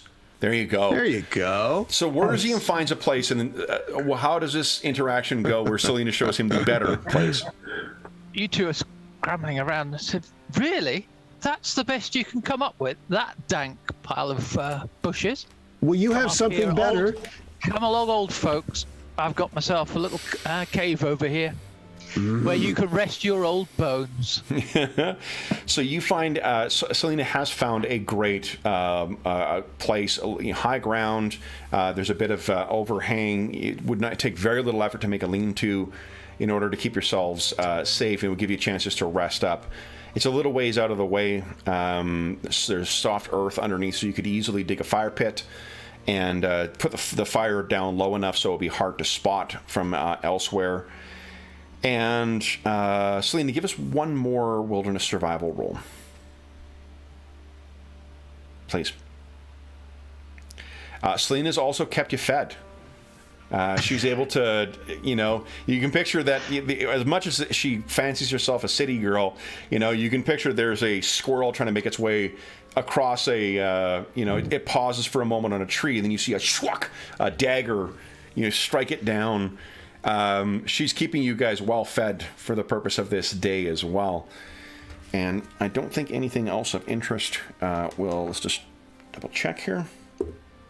Nothing else of interest happens. So, guys, you're going to have a full day of relaxing in the wilderness. You will get your full recovery +3 from Gravex menstruations. Your stamina will be up to full once again, guys. Okay. So actually, it's only 4 for me, Kev, because I also had the foreign object, so my recovery. Oh, yeah, right. So it's halved. Hey, wait, does that, when it's treated? Yep. Treated. No, it's treated is -2 to recovery. Okay. Well, same for me because I'm on that one. So. Yeah, like I said. -1 to my critical healing. Okay. So 3. So it'll take you 1 extra day. So it'll take you 2 days to heal this one for you, Gravik. Okay. So. So that would be it's 4 to base +3 is 7 -2, so 5. You can recover 5 for today.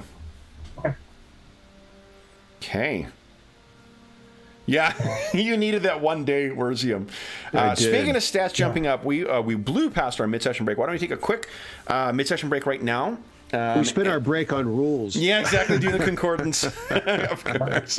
Let's take our mid-session break right now. I'll see my stats jump up with some more coffee, and then we will see what you guys wish to do. Whether you wish to, Gravek, I take it you're not quite over your wound threshold yet. Nope, I'm at.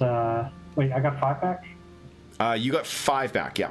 Okay, so then I'm at 6. So I should be over the wound cut threshold. Yeah. Yep, I'm over. Oh, nice. Okay, so your stats are back to normal. Yeah, we'll just check them. So I'm checking my stamina and stats look back to normal. Yep. Nice. Okay, so then We'll leave you guys waking up in the morning and deciding what you wish to do with your next day. And then we'll talk about what we're going to do next. So we'll be back momentarily.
All right.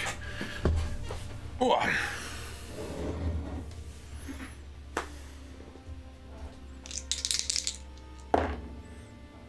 Okay, 60. Ooh.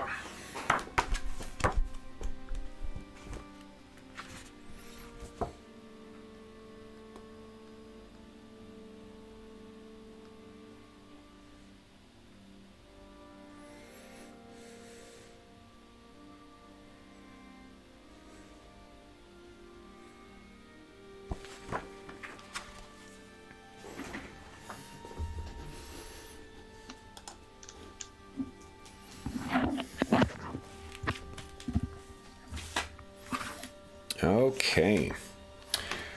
James, would you give us a percentile roll, please? Yeah.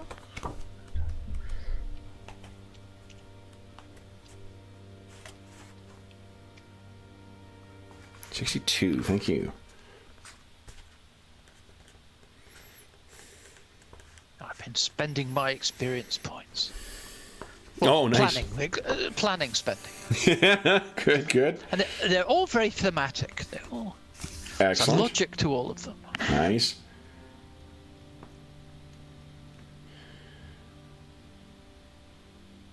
I do see, though, with professional skills, it does have that problem of the duff skill. Yeah, where there's... Challenge. Which one is the shitty one for the criminal? Well, the criminal, you've got this aimed shot thing, which is a bit... You know, if you succeed, then you get half the value of the skill as a bonus to hit. But by the time you spend that, you may as well just up your main skill, which you could use all the time. Yeah. So you're not in active anyway. combat, and you take a round to aim. You can roll careful aim at a DC equal to reflex times 3 to gain a bonus to your next attack equal to half their careful aim value. It's not completely useless, but again, you think you just pump your stuff into your weapon skill. I guess what this is, that allows you to not only to get your weapon skill, it also adds, what that means is that you're more likely to get a critical hit, and a really significant one, right? Because once you exceed 7 over the target number, let's say you have that at an 8. So if you make an careful, if you add that an 8, that would add +4 to your next attack roll. Presumably, if they're not aware of you, you're rolling against a flat number. So you could maybe that gives you a chance to hit even further away. But even if you're up close, is good. That plus that, I agree. It's not a real huge one, but what I think the net is by adding that extra 4 to your number, that gives you a better chance. If you roll 7 above, +4 to that bumps a simple crit up to a complex crit, or a complex crit to a whatever the next one, severe crit. So there's a little bit. It's not a game changer the way some of these other ones are, but I think the risk is you have to put in your points, then you have to succeed in a roll, then you only get half the value, whereas maybe you're better just pumping it into your weapon. Oh, right, but this is something that stacks with it, though. I agree, it's very, very situational, but but it's once you reach, it's fun. Once you hit a certain point with your with your weapon skill, you're not going to be able to get it up beyond a certain point. True. But I agree that I think maybe it's further down the line. You maybe come back to it. The thief is quite good, and the eye gouge, because eye gouge felt like very thematic for her. Mm-hmm. She's not going to and blinding poke someone in the eye and then run away. Yeah. And then what's assassination? But anyway, it's still good. Yeah. But I agree. Like it is very situational. But if you want to get the drop, and you'd have to be rolling well enough on your underlying attack in order to make that work. But and you don't want specialist skills to be too powerful either. Yeah, true.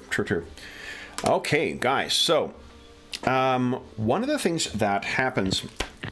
Why don't you each give us an awareness check, please? No modifiers.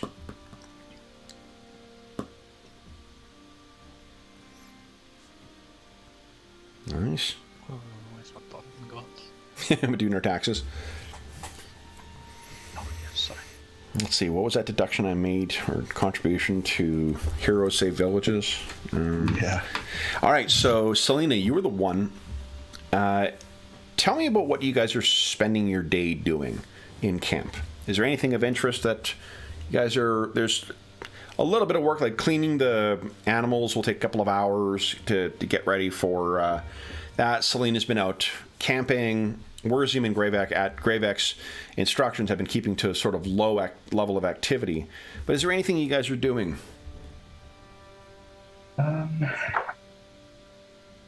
That's a good question. Yeah.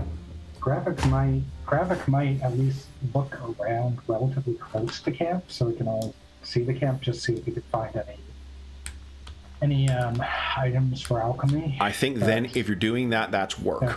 That That's would work? Okay. Yeah. That would count as work? Okay. No, then he's not. He's playing his flute as much as that did poorly last time he did that. Okay, so... I was actually go ahead. looking at seeing if there's any...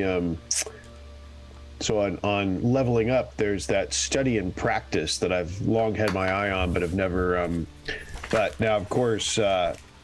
much of what he would have in mind there is physical, so that would be out of the question because of needing to rest. Yeah. But it's to get you a point or two of a skill, kind of for free, but in narrative, taking time to do so.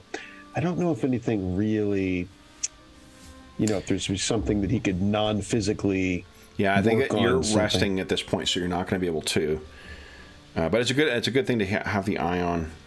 Yeah, have the eye on. Because I was thinking resist magic or something less physical, but I don't know if it would. Yeah, I don't know how you would go about practicing that. Right. Hit me with a fireball. Oh, Jesus. Do it again. I feel like I'm getting better. I know. Or streetwise, but that would probably be better if you were let's say, in a city, chatting with people at the dock or something. That would make more sense. Yeah, I think. yeah, absolutely. And this is not Streetwise, you can learn how to get around a bush. And, yeah. How to talk to squirrels. Yeah. Mm-hmm. There's a joke to be made about iocane powder here, but it eludes me. And that reminds me, Princess Bride is one of the express references for Brancolonia. It's the tone for it. So. Oh, nice. Yeah. Oh, man. It looks like it's going to be a lot of fun. So I think Worzium's just grumbling and being annoying. Okay. And Gravik is playing his flute. Selena is, Selena will be, having been forced back on this being in the woods, is off actually trying to figure things out. Okay. So she's practicing, as it were, that. And also picking Gravik's name, since I presume Gravik's sort of looking after the wounds. She's trying to figure out this first aid stuff. Okay. Since it came such a big deal for her. Yeah. True. She thinks, so maybe Selena, I need to learn this. Selena's doing all the heavy lifting. Actually, when I was in Gravik, since I didn't do it before, but he'll remember today, we'll say it was a little flustered. He has some sterilizing fluid. Poured on a wound raises the patient's natural healing rate by 2 points and lessens the number of days a critical wound takes to heal by 2. Nice. By 2. Yeah. So if you use that on Worzium, that means that both of your critical wounds will be healed by tomorrow. Yep. So he uses one on him and one on him, on Worzium and one on himself. That's awesome. Yeah. Nice. And I'm sorry, does it double or increase by 2? 2. Okay, cool. So then between the healing hands roll and that means plus 5. Worzium, you're recovering 11 per day. And Gravik, with the minus 2 from it, that means you're going to be recovering, I guess, 7. Mm-hmm. Nice. Yep. Okay. Nice. So, Worzium says, "Where you been hiding that, Doctor?" And kind of grumbly and thankful, but grumbly. Still very, annoying. Okay. Yes. It is after the sun has gone down. You guys have had your evening meal. You're sort of killing time around the fire. Gravik is idly playing his flute. When Selena, you're again sort of pacing and at the edge of the clearing. I mentioned that you guys found higher ground for where Selena's camp is. And Selena, you happen to notice about, a mile, maybe a little less off in the distance. You think at first your eyes are playing tricks on you.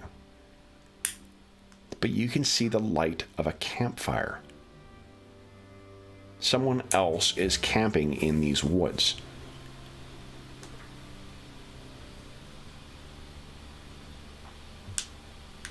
Then I will scamper back to the camp, but just tell Worzium and Gravik what I've seen. Okay. And then I will head back out again to see what I can find of this, scout out this camp. Okay. It is at least, or roughly about a mile away, so it would be traversing a mile of black forest. So what would that be, an hour or so? If you don't get lost, I'm more mentioning it only because of the danger of navigating at night. You certainly can still try that. No, then what I'll do is I'll try and fix it in my mind where it is, and then just go back and like first thing in the morning. Yeah, okay. Maybe shield off. You can work around it. Fire. It's not impossible. I just want you to be aware of the risks of what might be out there. There's wild animals. There's monsters. There's bandits. Yeah, and also finding my way back. No, she's oh, dumb, heck yeah, so. yeah. That's actually would be worse. Finding this thing with the visible fire would be quite easy. Finding your way back, you're absolutely right, might be really tricky. What's your wilderness survival base? Base is 10. Okay, so I mean, you're pretty good. What do you think, Selena? Mm-hmm. I mean, it definitely fits in your personality to be like, fuck it, you sick buggers, wait here. Okay, I'm going to see what... Let's go for it. I've got no luck left. Nice! Let's go for it. Love it. Let me check and see if anything of interest is going to happen. Okay. Is there any advantages to getting there because I can see the light, or...? No. Yeah, so I think navigating... Let's see here. Is that going to be... I think it'll be wilderness survival. Let's see here. And I happen to have... Look at this. Sitting open on page 58, I have the modifiers here. So... Now, just to try and pump it up, since I was saying that I was scouting around and trying to learn the wilderness, does that mean I know this patch of the woods a little bit? Yeah, I'll definitely give you a +2. So the difficulty here is going to be a... Let's see here. It's +5 because of the darkness. And we got all the ones out of the way. Yep. We took care of that in the first hour. Yep. And even though they were actually good, but we didn't know it. Right. So I think it's going to be, it would be a 19, but we'll bring it down by 2 because of your scouting the environment to 17, and you've got a clear point to navigate towards. So we'll bring that down by another 3, down to a, 14. Give it a go. Okay. Beautiful. So, Selena, you head off into the darkness. Do you say anything to Wurzium or Gravik before leaving? Yeah, that's why I went back to the camp, so they knew where I was. Wurzium and Gravik, give any comments? Yeah, he says, give him our best, and he rolls over. Okay. Gravik shrugs and says, if you get hurt, where to find me. Okay. So then... you easily get there. Now, why don't you give us a stealth roll as well, please? Yeah, really. They believe in hands-off parenting. This is 70s parenting at its best. I'm wounded. Here's bus fare. Have fun downtown. Here's some bus fare and bus fare. What are those darts that you throw up in the air? Yeah, exactly. What's the opposite of helicopter parenting? Thrown out of a helicopter parenting? Scarface parenting? All right, that's awesome, and then with the benefit of darkness as well. So, Selena, what you find is as you get over there, when you reach, I guess first off, tell us how you are planning on approaching this. I'll be making sure that there's. I keep, flicking from bush to tree to bush to tree, making sure I'm on the I'm just trying to think best angle against the moon, if there is one. Okay. She's give us a D20 roll. Let's see what the... And downwind. And downwind, okay. Yeah, with that good of a stealth roll, that incorporates all that stuff. 4. Okay, yeah, it's us. Moon is out tonight, so it is clear weather. What you find as you're approaching this, the first thing I think you hear, it's a pretty big fire, and you can hear at least 10 people talking. The thing is, though, it is a guttural language, or at least guttural to your ears, that you don't recognize. Ooh. You kind of listen in. You could give us I think it might be education roll. Is that right? Yeah. Okay. So you don't... It's human speech, but it's not one that you are familiar with. Which means either very far from the east, very far from the south, or very far from the north, because there is just everyone else in the northern kingdoms speaks a common tongue. And as you get in a little closer, you sneak up, well hidden by the darkness. And what you can see is it is a group of, they look more like,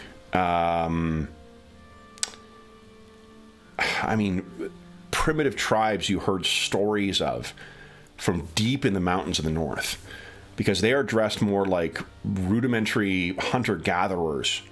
Very crudely made armor, very crudely made weaponry, war paint on, and all sitting around, they're clearly traveling from the look of things, but they don't look like the bandits that you face there. They look to be very well equipped, and, the peak of modern technology in comparison to these folks. Everything looks incredibly effective, but very primitive. And all men? Mix of men and women. No children, though.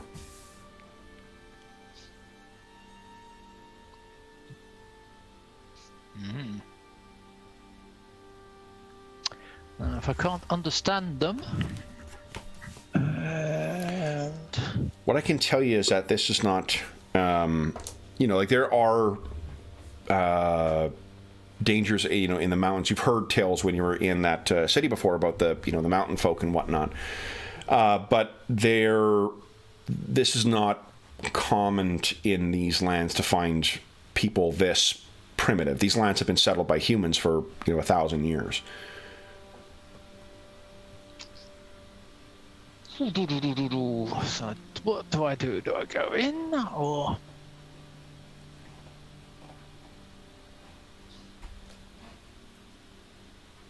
10 of these guys. Why don't you give us an awareness check? Let's see if there's anything else you can pick up here. Trying to...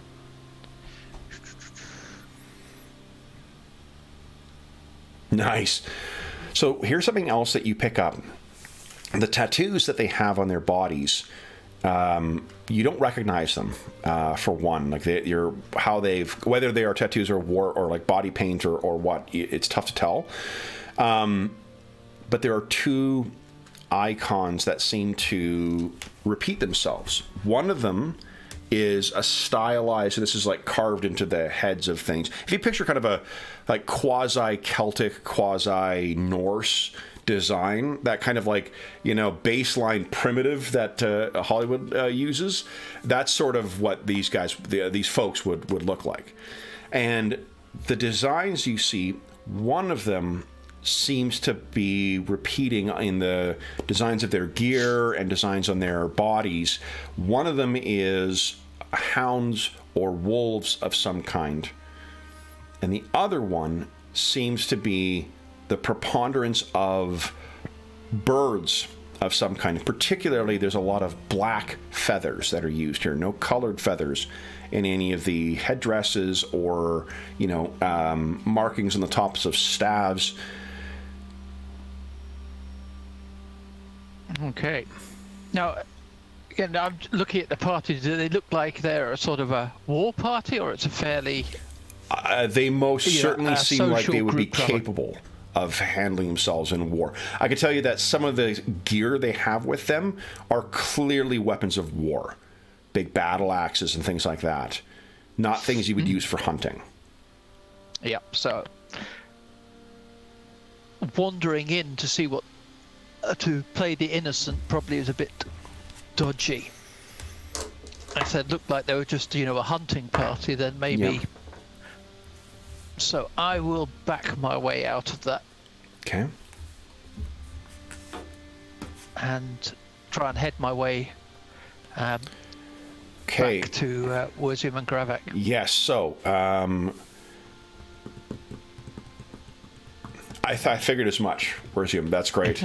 I love, so I got a whisper from Sean, he's not talking about the vision of birds. I love when players know stuff that their characters don't. That's always great shit. So what, Selena, let's hear. The difficulty would be, I think we said 20 to start with the darkness. You're familiar with it, so 8. We'll bring that down to an 18, but you don't have anything to navigate by. So I think it'll be a difficulty of 18 to try and make your way back tonight. Oof. Come on, big money. I'll add all my remaining luck points, which is none. Sounds good. Does that include your luck? I have no luck. I used it all on Wurzium. Oh, okay. I think so. All your remaining luck was 0. Oh, it was a big fat 0. Okay, so Wurzium and Gravak. It was near, like, just shortly before dusk. Before you, like I said, after you had supped, before you were going to bed down. How long are you planning on giving Selena before you make any decisions as to what to do? A mile away, I can tell you, in this terrain, a mile would probably take her. It would there and back is at least 3 hours if going straight there, straight back. Well, previous evidence suggests 14 hours, 15 hours. Yeah. You start getting hungry, huh? So I guess would Wurzium and Dr. Gravak go to bed before Selena returns? I think one of them would want to be up for a watch. Yeah, I was just about to say the same thing. I mean, I think Wurzium would be practical and think that, especially when it gets dark, that just as a matter of practicality, that one should sleep and one should stay up for the purposes of healing. He would, he would say, he would want to set a watch too. So to get the basic healing, I'm going to steal the, resting rules I use in other games.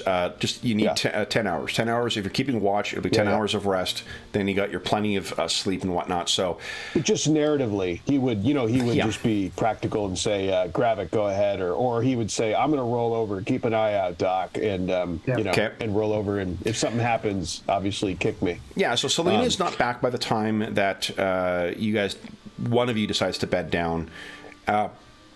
If you're doing like be 3/4 watch, I suppose you're each taking about 3.5 hours of rest. So it's about 3.5 hours when Dr. Gravak wakes you, Wurzium, and tell us, Dr. Gravak, how would you be letting Wurzium know? What's the tone and look in your face when you tell him that Selena's still not back? Well, yeah, he'd be mildly worried. He knows that she can take care of herself, she can hide. But at the same time, he also knows that she's a city girl, primarily, even though she found this site and got us dinner. So perhaps after those two things, maybe he's feeling a little less worried. But he's like, yeah, she's not back yet, and I'm not sure how to feel about that. Should you can ask her because Wurzium knew her longer. Should she be taking more time to, find out more information, or would it be possible that maybe she decided to bed down somewhere else? So, Wurzium, Dr. Gravak wakes you up and then begins just leading into all these permutations of what might happen and whatnot. Right. All right. How does Wurzium respond? I'll leave it to you guys to role play it out. I think Werzium lets him ramble for a while as Werzium tries to wake up and thinks complaints about his side and grumbles at least to himself as he lets Doctor wear himself out a little bit with the rambling. And then when did she say she'd be back? Did she? Never said when she'd be back. Okay. Did she say exactly where she went? I mean, I know it was some other camp or something. Yeah. But do we know where it is? Would Selena have made sure that they saw where it was or pointed in the direction? Because I don't think Werzium moved unless he was asked to. Yeah. James, you didn't give us too many details though, did you? You just said I'll be back. Basically, no, I came back specifically to tell you where I was going. Okay. Yeah. So location-wise, do you think we got a little idea of where it is, or no? Yeah, unless I would have said. Oh, go ahead. No, because I was coming. I could have gone straight when I saw the fire, but I went back to say, "Look, I'm heading off in this direction. I've seen a campfire." I mean, you won't know much more than it's a mile away and roughly north or whatever. North sort of thing. Werzium, a sigh and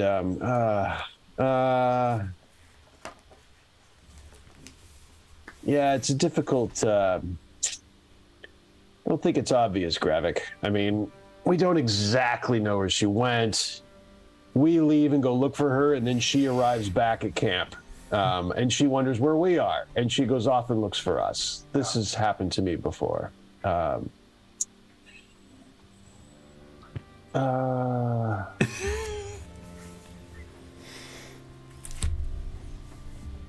You guys be careful with those lawn darts.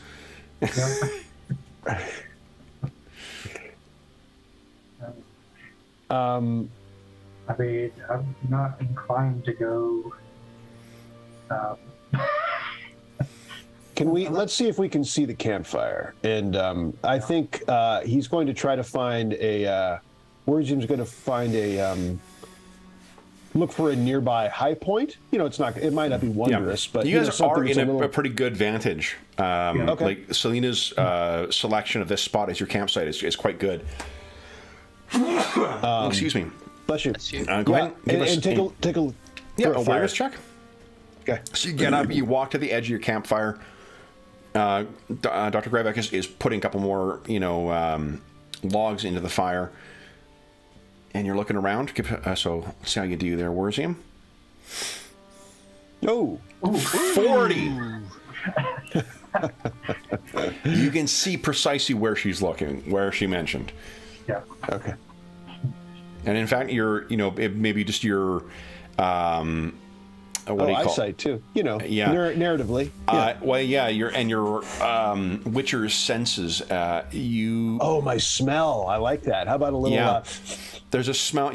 There is a very, very faint hint of cooking meat on it, and you hear,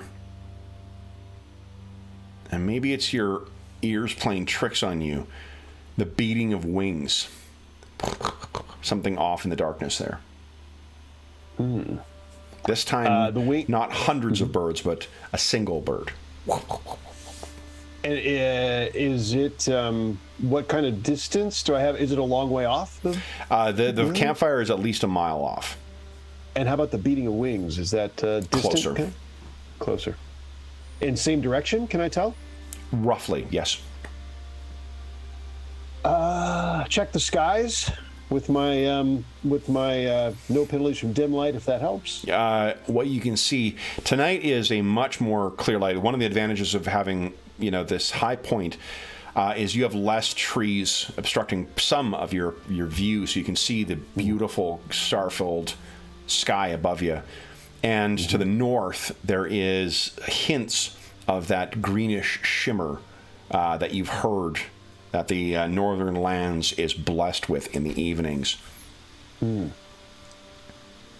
But no sight of anything flying that I can see. Nothing at all. Otherwise, it is a blackness filled with motes of light. Werzium's pleasantly surprised that he actually can see where he thinks Selena went. It's a long distance off. He, if Gravik's pretty close, right? He can hear me. Gravik's, if you turn around, the light from the campfire is only going to be because of where you position it. You dug a nice deep pit for it. It probably only goes about 10, 15 feet. Gravik, I can actually see the campfire she was talking about, surprisingly. It's about a mile off, maybe? And definitely someone is cooking something on it. And they don't seem to be... They seem to be acting normally. In other words, Fire. It's a normal camp. If they'd captured her, or if something untoward had happened at the camp, don't know. Roll for spotting heads on spikes. Right. Selena dinner. Or they might have, what do you call it? Turned off the fire, dampened the fire. Maybe, for fear of her having friends. Yeah. Whoever it is either there's one of two options. I will tell you where just because you've got experience, and I think Gravik, because you've got training in wilderness survival too. It's either someone who is inexperienced enough to know to be concerned about hiding their fire, or B, someone who doesn't give a shit if you see where their camp is. Yeah. And this is where the campfire is, or where you're seeing this. This is not on the trail that you guys had been following. So this is off in the wild. You guys have made your way off a little bit to find your camp spot. You'll have very little difficulty finding the trail once again and carrying on towards the duchy. But this fire you're seeing is in the middle of nowhere. Gravik thinks, he says, what about... I'd hate to give away our position after we found such a good campsite, but if we build a fire that will be more visible to Selena, like we could move it a little bit out of the cave, and maybe she will be able to see it and come to us.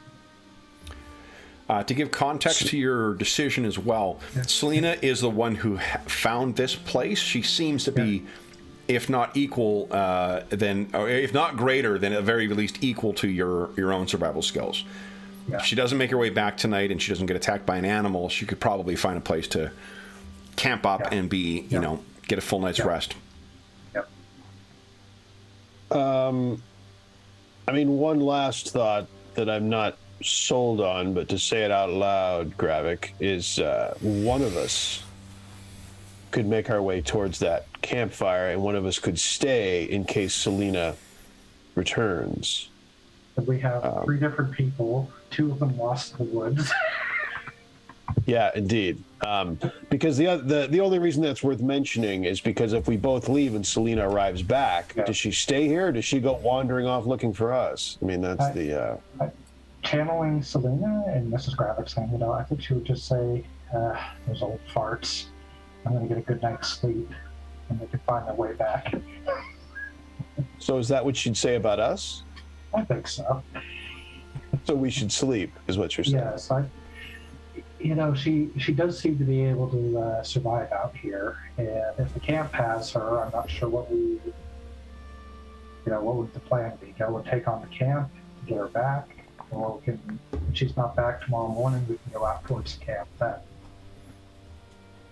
Yeah, if the camp had her, I would, if I could tell that from here somehow, I would want to act on it now. But I don't. There's not an obvious sense that's the case, although obviously information is limited this far away. But I do think we should probably give her more time. Yeah, I agree, and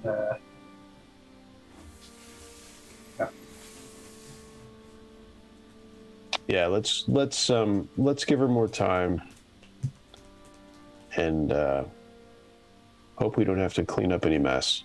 And Wurzim goes and lays down. Okay. Actually, I think you're on watch now. So Selena says Gravik, and then Wurzim's like, oh yeah.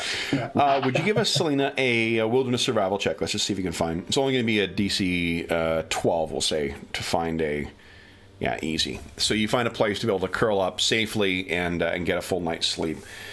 With morning, I don't think there's any difficulty in finding the place once again. And if you want to see if you come back with some foraged food, you can give us another wilderness survival roll. Selena? No, unfortunately not. Oh, not a bean. Ooh. That's interesting. Something finds her for food. Okay. Selena. That doesn't sound good. You are out hunting. Thinking like, well, whatever, I'll grab a little bit of something. Tell us about, to set the stage for us, of an unsuccessful attempt to use your dagger hunting. What do we see to set that scene up? All right, so I'll be creeping through the bushes, as you say. See a rabbit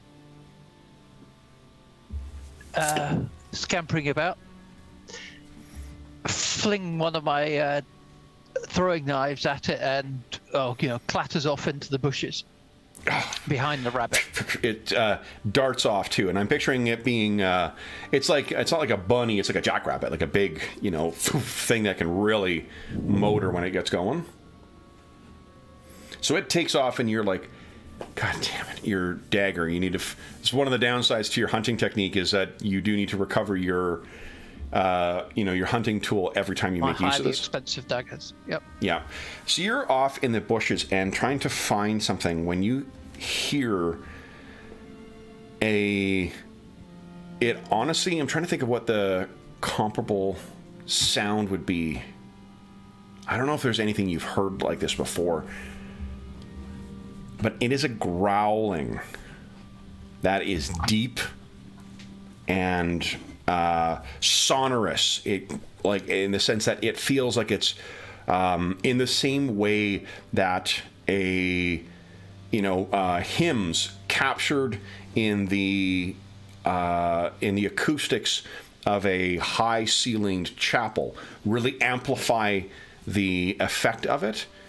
This deep and baritone growling seems to come from a barrel chest that just amplifies the sinister and threatening nature of this. Whoa. And you stop. You're in the bushes still looking around. Why don't you give us an awareness check, please?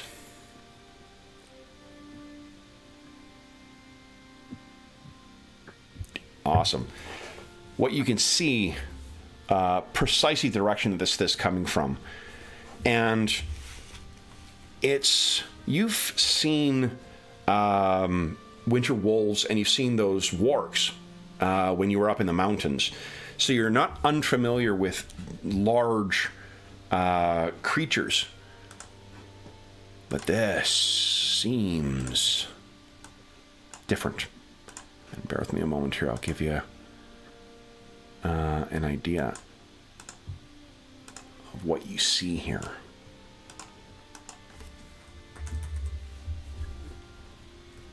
What slowly strides forward?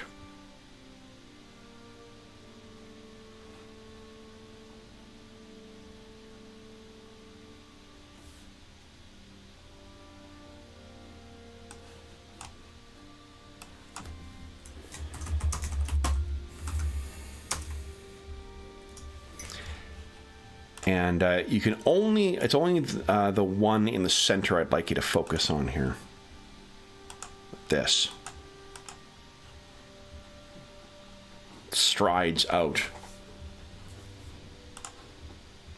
At the crest of its hunched back, you would estimate it would reach about 6.5 feet. So if this thing raised to its full height, it would easily approach 8. But it's hunched over. It is not, at first, your mind thinks that it's going directly for you. But you realize it is moving at an angle slightly different from where you are. That growl seems to be if your knowledge of the street dogs that you have been around when you were living more rough is anything, the licking of its lips and the mastication it does, biting at the air, suggests that the growling is a sign of pleasure. It is, as it is born to be, on the hunt. Now, let's see how well your instinctive sneaking skills are. Would you give us a stealth check? Amazing. Amazing. So this thing comes out and it's sniffing at the air. And I think perhaps a combination of your knowledge of the wilderness and your knowledge of sneaking, you can see there are some like very aromatic ferns beneath, like that are near where you are, and silently you lean down into them to mask your scent. This thing stalks. It's about 35, maybe 40 feet away from you at this point.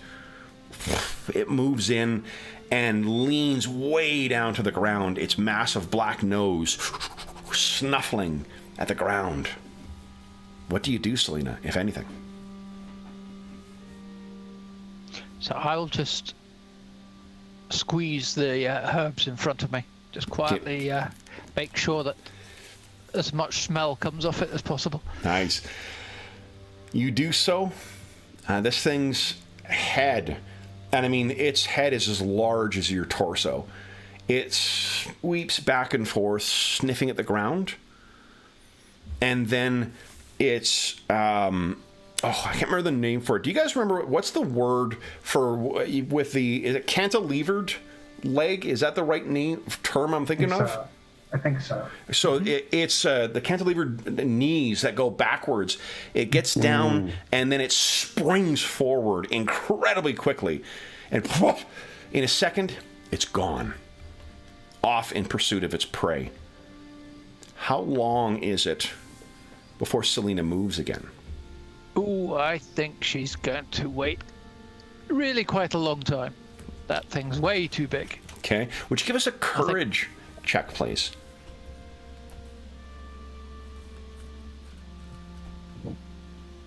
Nice.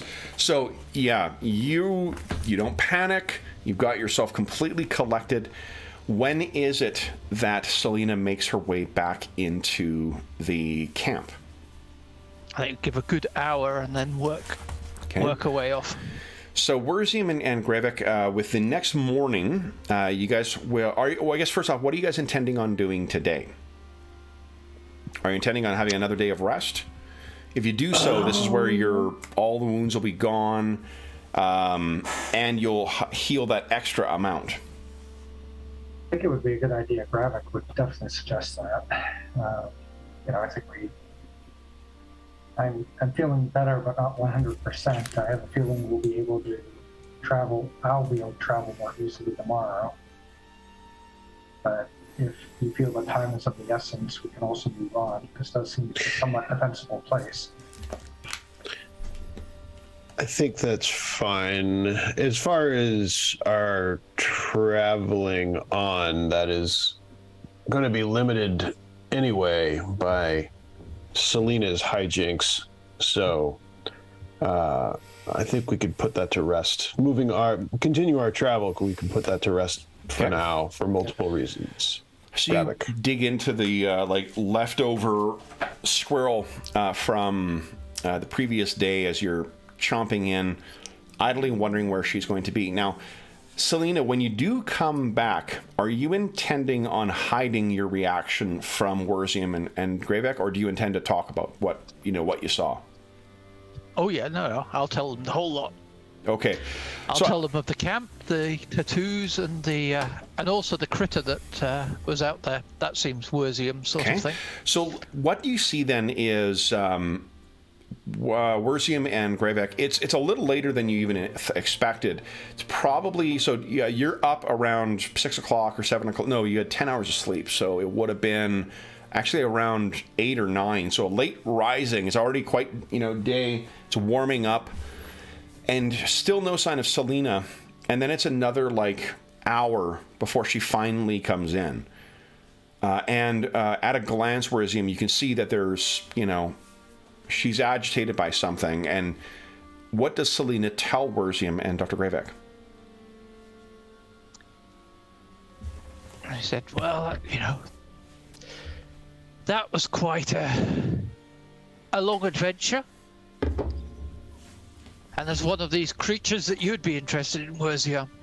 Some horrific wolf-like thing, but not even worse than that dire wolf we saw last time.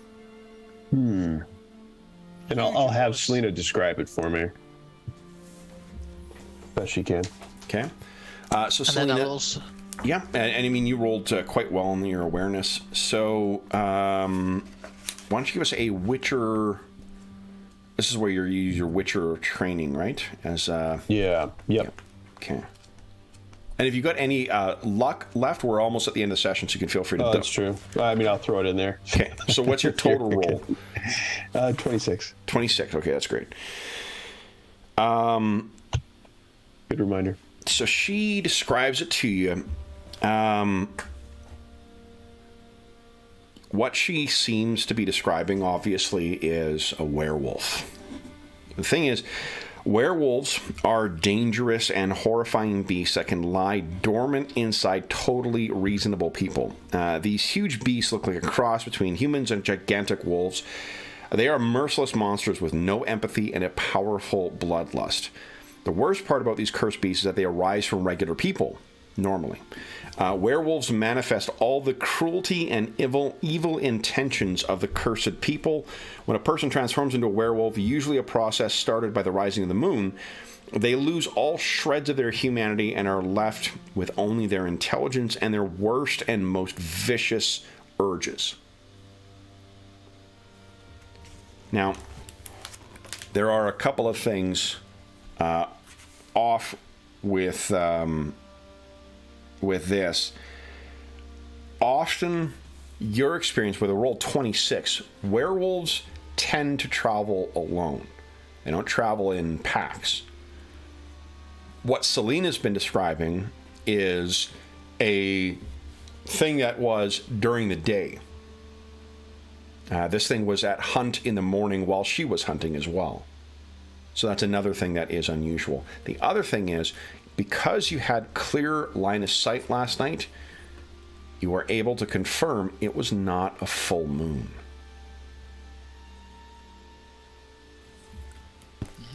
No, it wasn't, was it? What you know is that there are... you're aware that there are druids, right? Like, druids are a kind of primal nature spellcaster. Older and said to work more...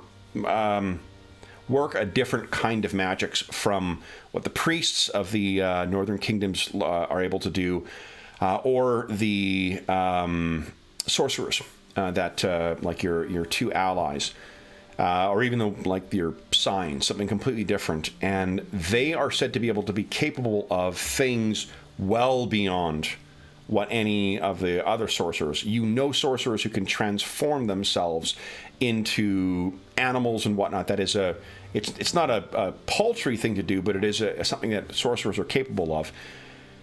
Druids are said to be able to shed their skins and adopt those of animals with their magics as well. You've never heard of anything being able to fuse a hybrid form, though.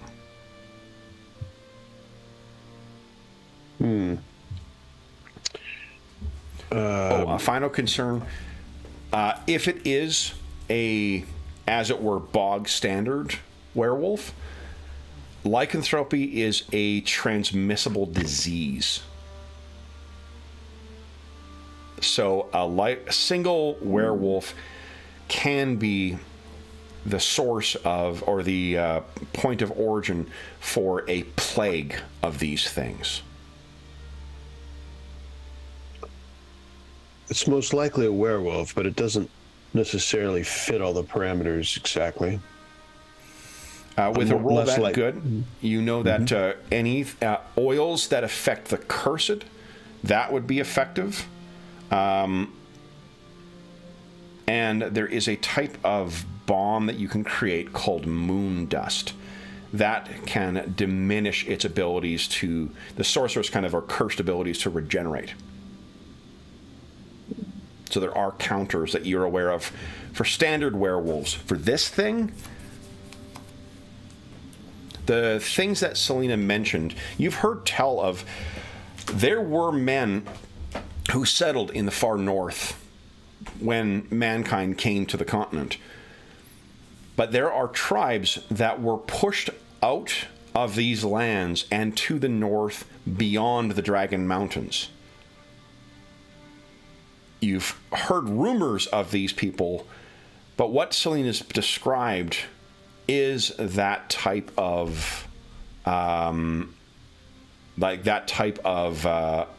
tribe. It would make sense why she could not understand what they're saying. Doesn't mean you would understand it. And those tribes pushed out, the druids are their stalwart allies.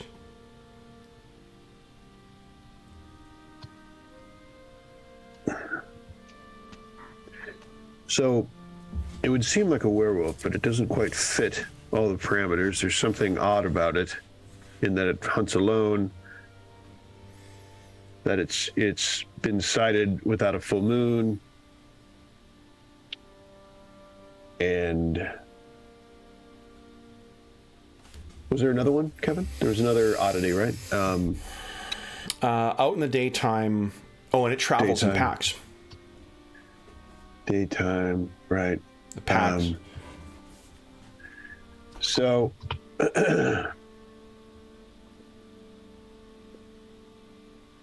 how far away are we from our location, Kevin? Our ultimate 4 destination? days travel still.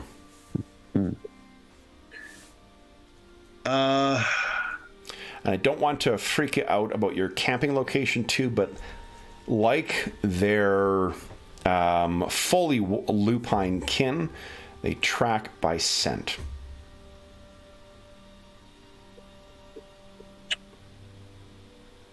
So there is an incentive, perhaps, to make contact with this other camp that seems to fit. I noticed you guys added your healing. You're not going to get the. You've only spent 1 day resting thus far, guys. So you have got your. If nothing else happens today, when you wake up tomorrow morning is when you will have the rest of your healing. So we should put it back, right? Yeah, you've only spent 1 day, 1 full day resting. Technically, you wouldn't have got your health back and whatnot until the start of today, because you need to spend a full day resting from it. Werzium, you are no longer. However, your one of your wounds, your critical wound, the simple one, the cracked ribs, isn't an issue anymore. And Gravek, your issue with the whatever else, the infected thing, that is gone now. So you'll heal your full rate tomorrow. Okay. So we didn't heal at all overnight. Well, you did. What you guys did is you added in your healing before the full day passed. Gotcha. Okay. You were injured overnight. Yep. You needed to spend the full day resting, and then the next morning is when you would have got your stuff back. You just put it in beforehand. Okay. Okay. That's right. So there's a thought of there is an incentive now to perhaps contact this camp who may know more about this, and depending on if they are who they seem to be, which would be one of these distant, deep tribes, that they may know a druid who would be probably most helpful in this situation. However, then the question comes up of whether we could, as you said, they're speaking a language you didn't know, and whether we could even communicate with them is a good question. Gravek and Werzium, you can make education checks, see how much you know about these northern tribes. And again, if there's any luck left on the table, now's the time to spend it.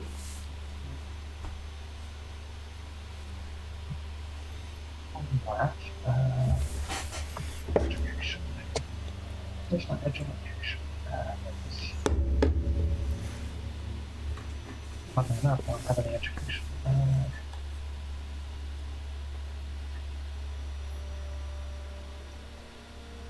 It's pretty good.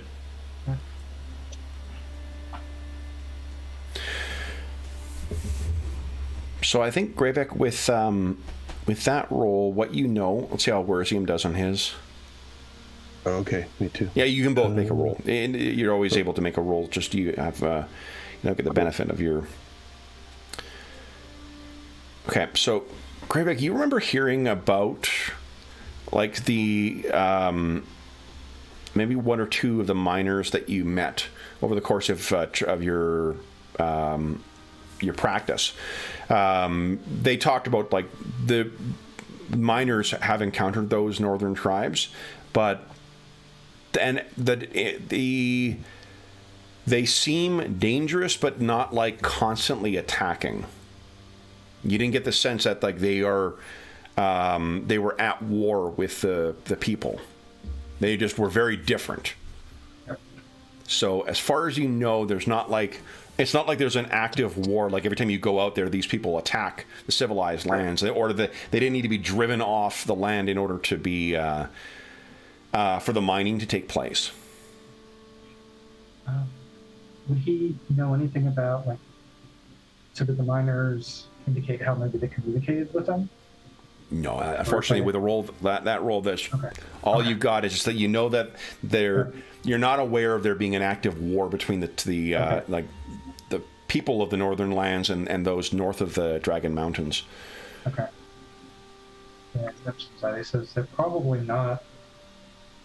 You know, like, if we decided to contact them, they probably wouldn't just immediately attack us. But he's thinking, what's the benefit of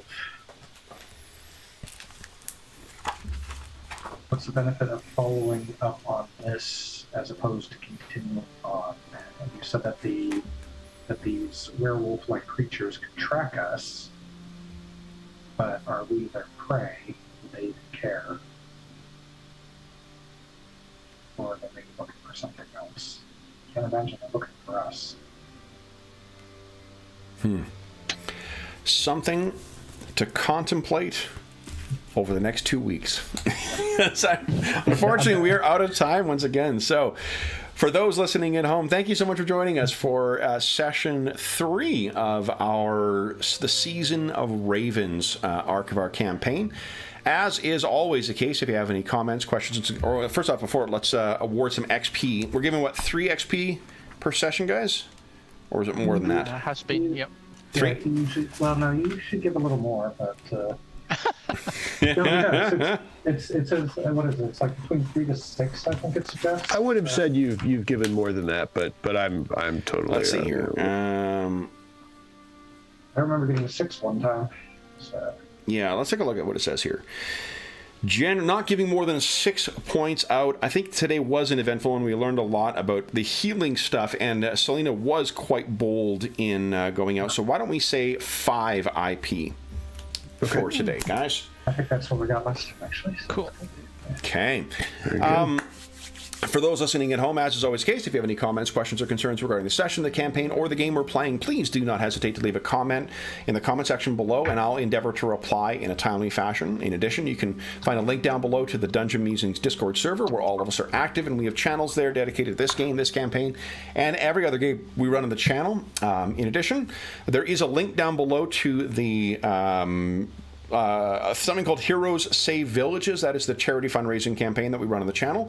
It benefits the SOS Children's Villages International Charity, a really terrific organization active in over 130 countries, benefiting over 80,000 orphan and abandoned children, including ongoing relief efforts in Ukraine and the surrounding countries, and emergency relief efforts in Madagascar as well. There's a drought apparently going on there at the time we're recording. For every $25 Canadian that you donate, I guess first off, all money that goes through that link goes directly to SOS Children's Villages International. None of it goes to any middleman or the channel. It all goes to help the kids who benefit from their services. And as a small way of saying thank you, for every $25 Canadian that you donate, you'll get a chance to win the grand prize or one of our other great prizes in our next charity raffle. Next charity raffle is going to be in December of 2022, so plenty of time to make donations. And then, as another way of saying thank you, for your donations that you make, you will have an opportunity to have an effect on the charity sessions that we play. We'll be playing our next charity session on next Saturday, so August 6th. That'll be a special Pathfinder 2nd Edition session, one-shot set in a science fantasy setting of space opera. So if Star Wars, Buck Rogers, Flash Gordon, kind of vibe is what you'll enjoy, then you please join us for our Stellar Revolt session next weekend.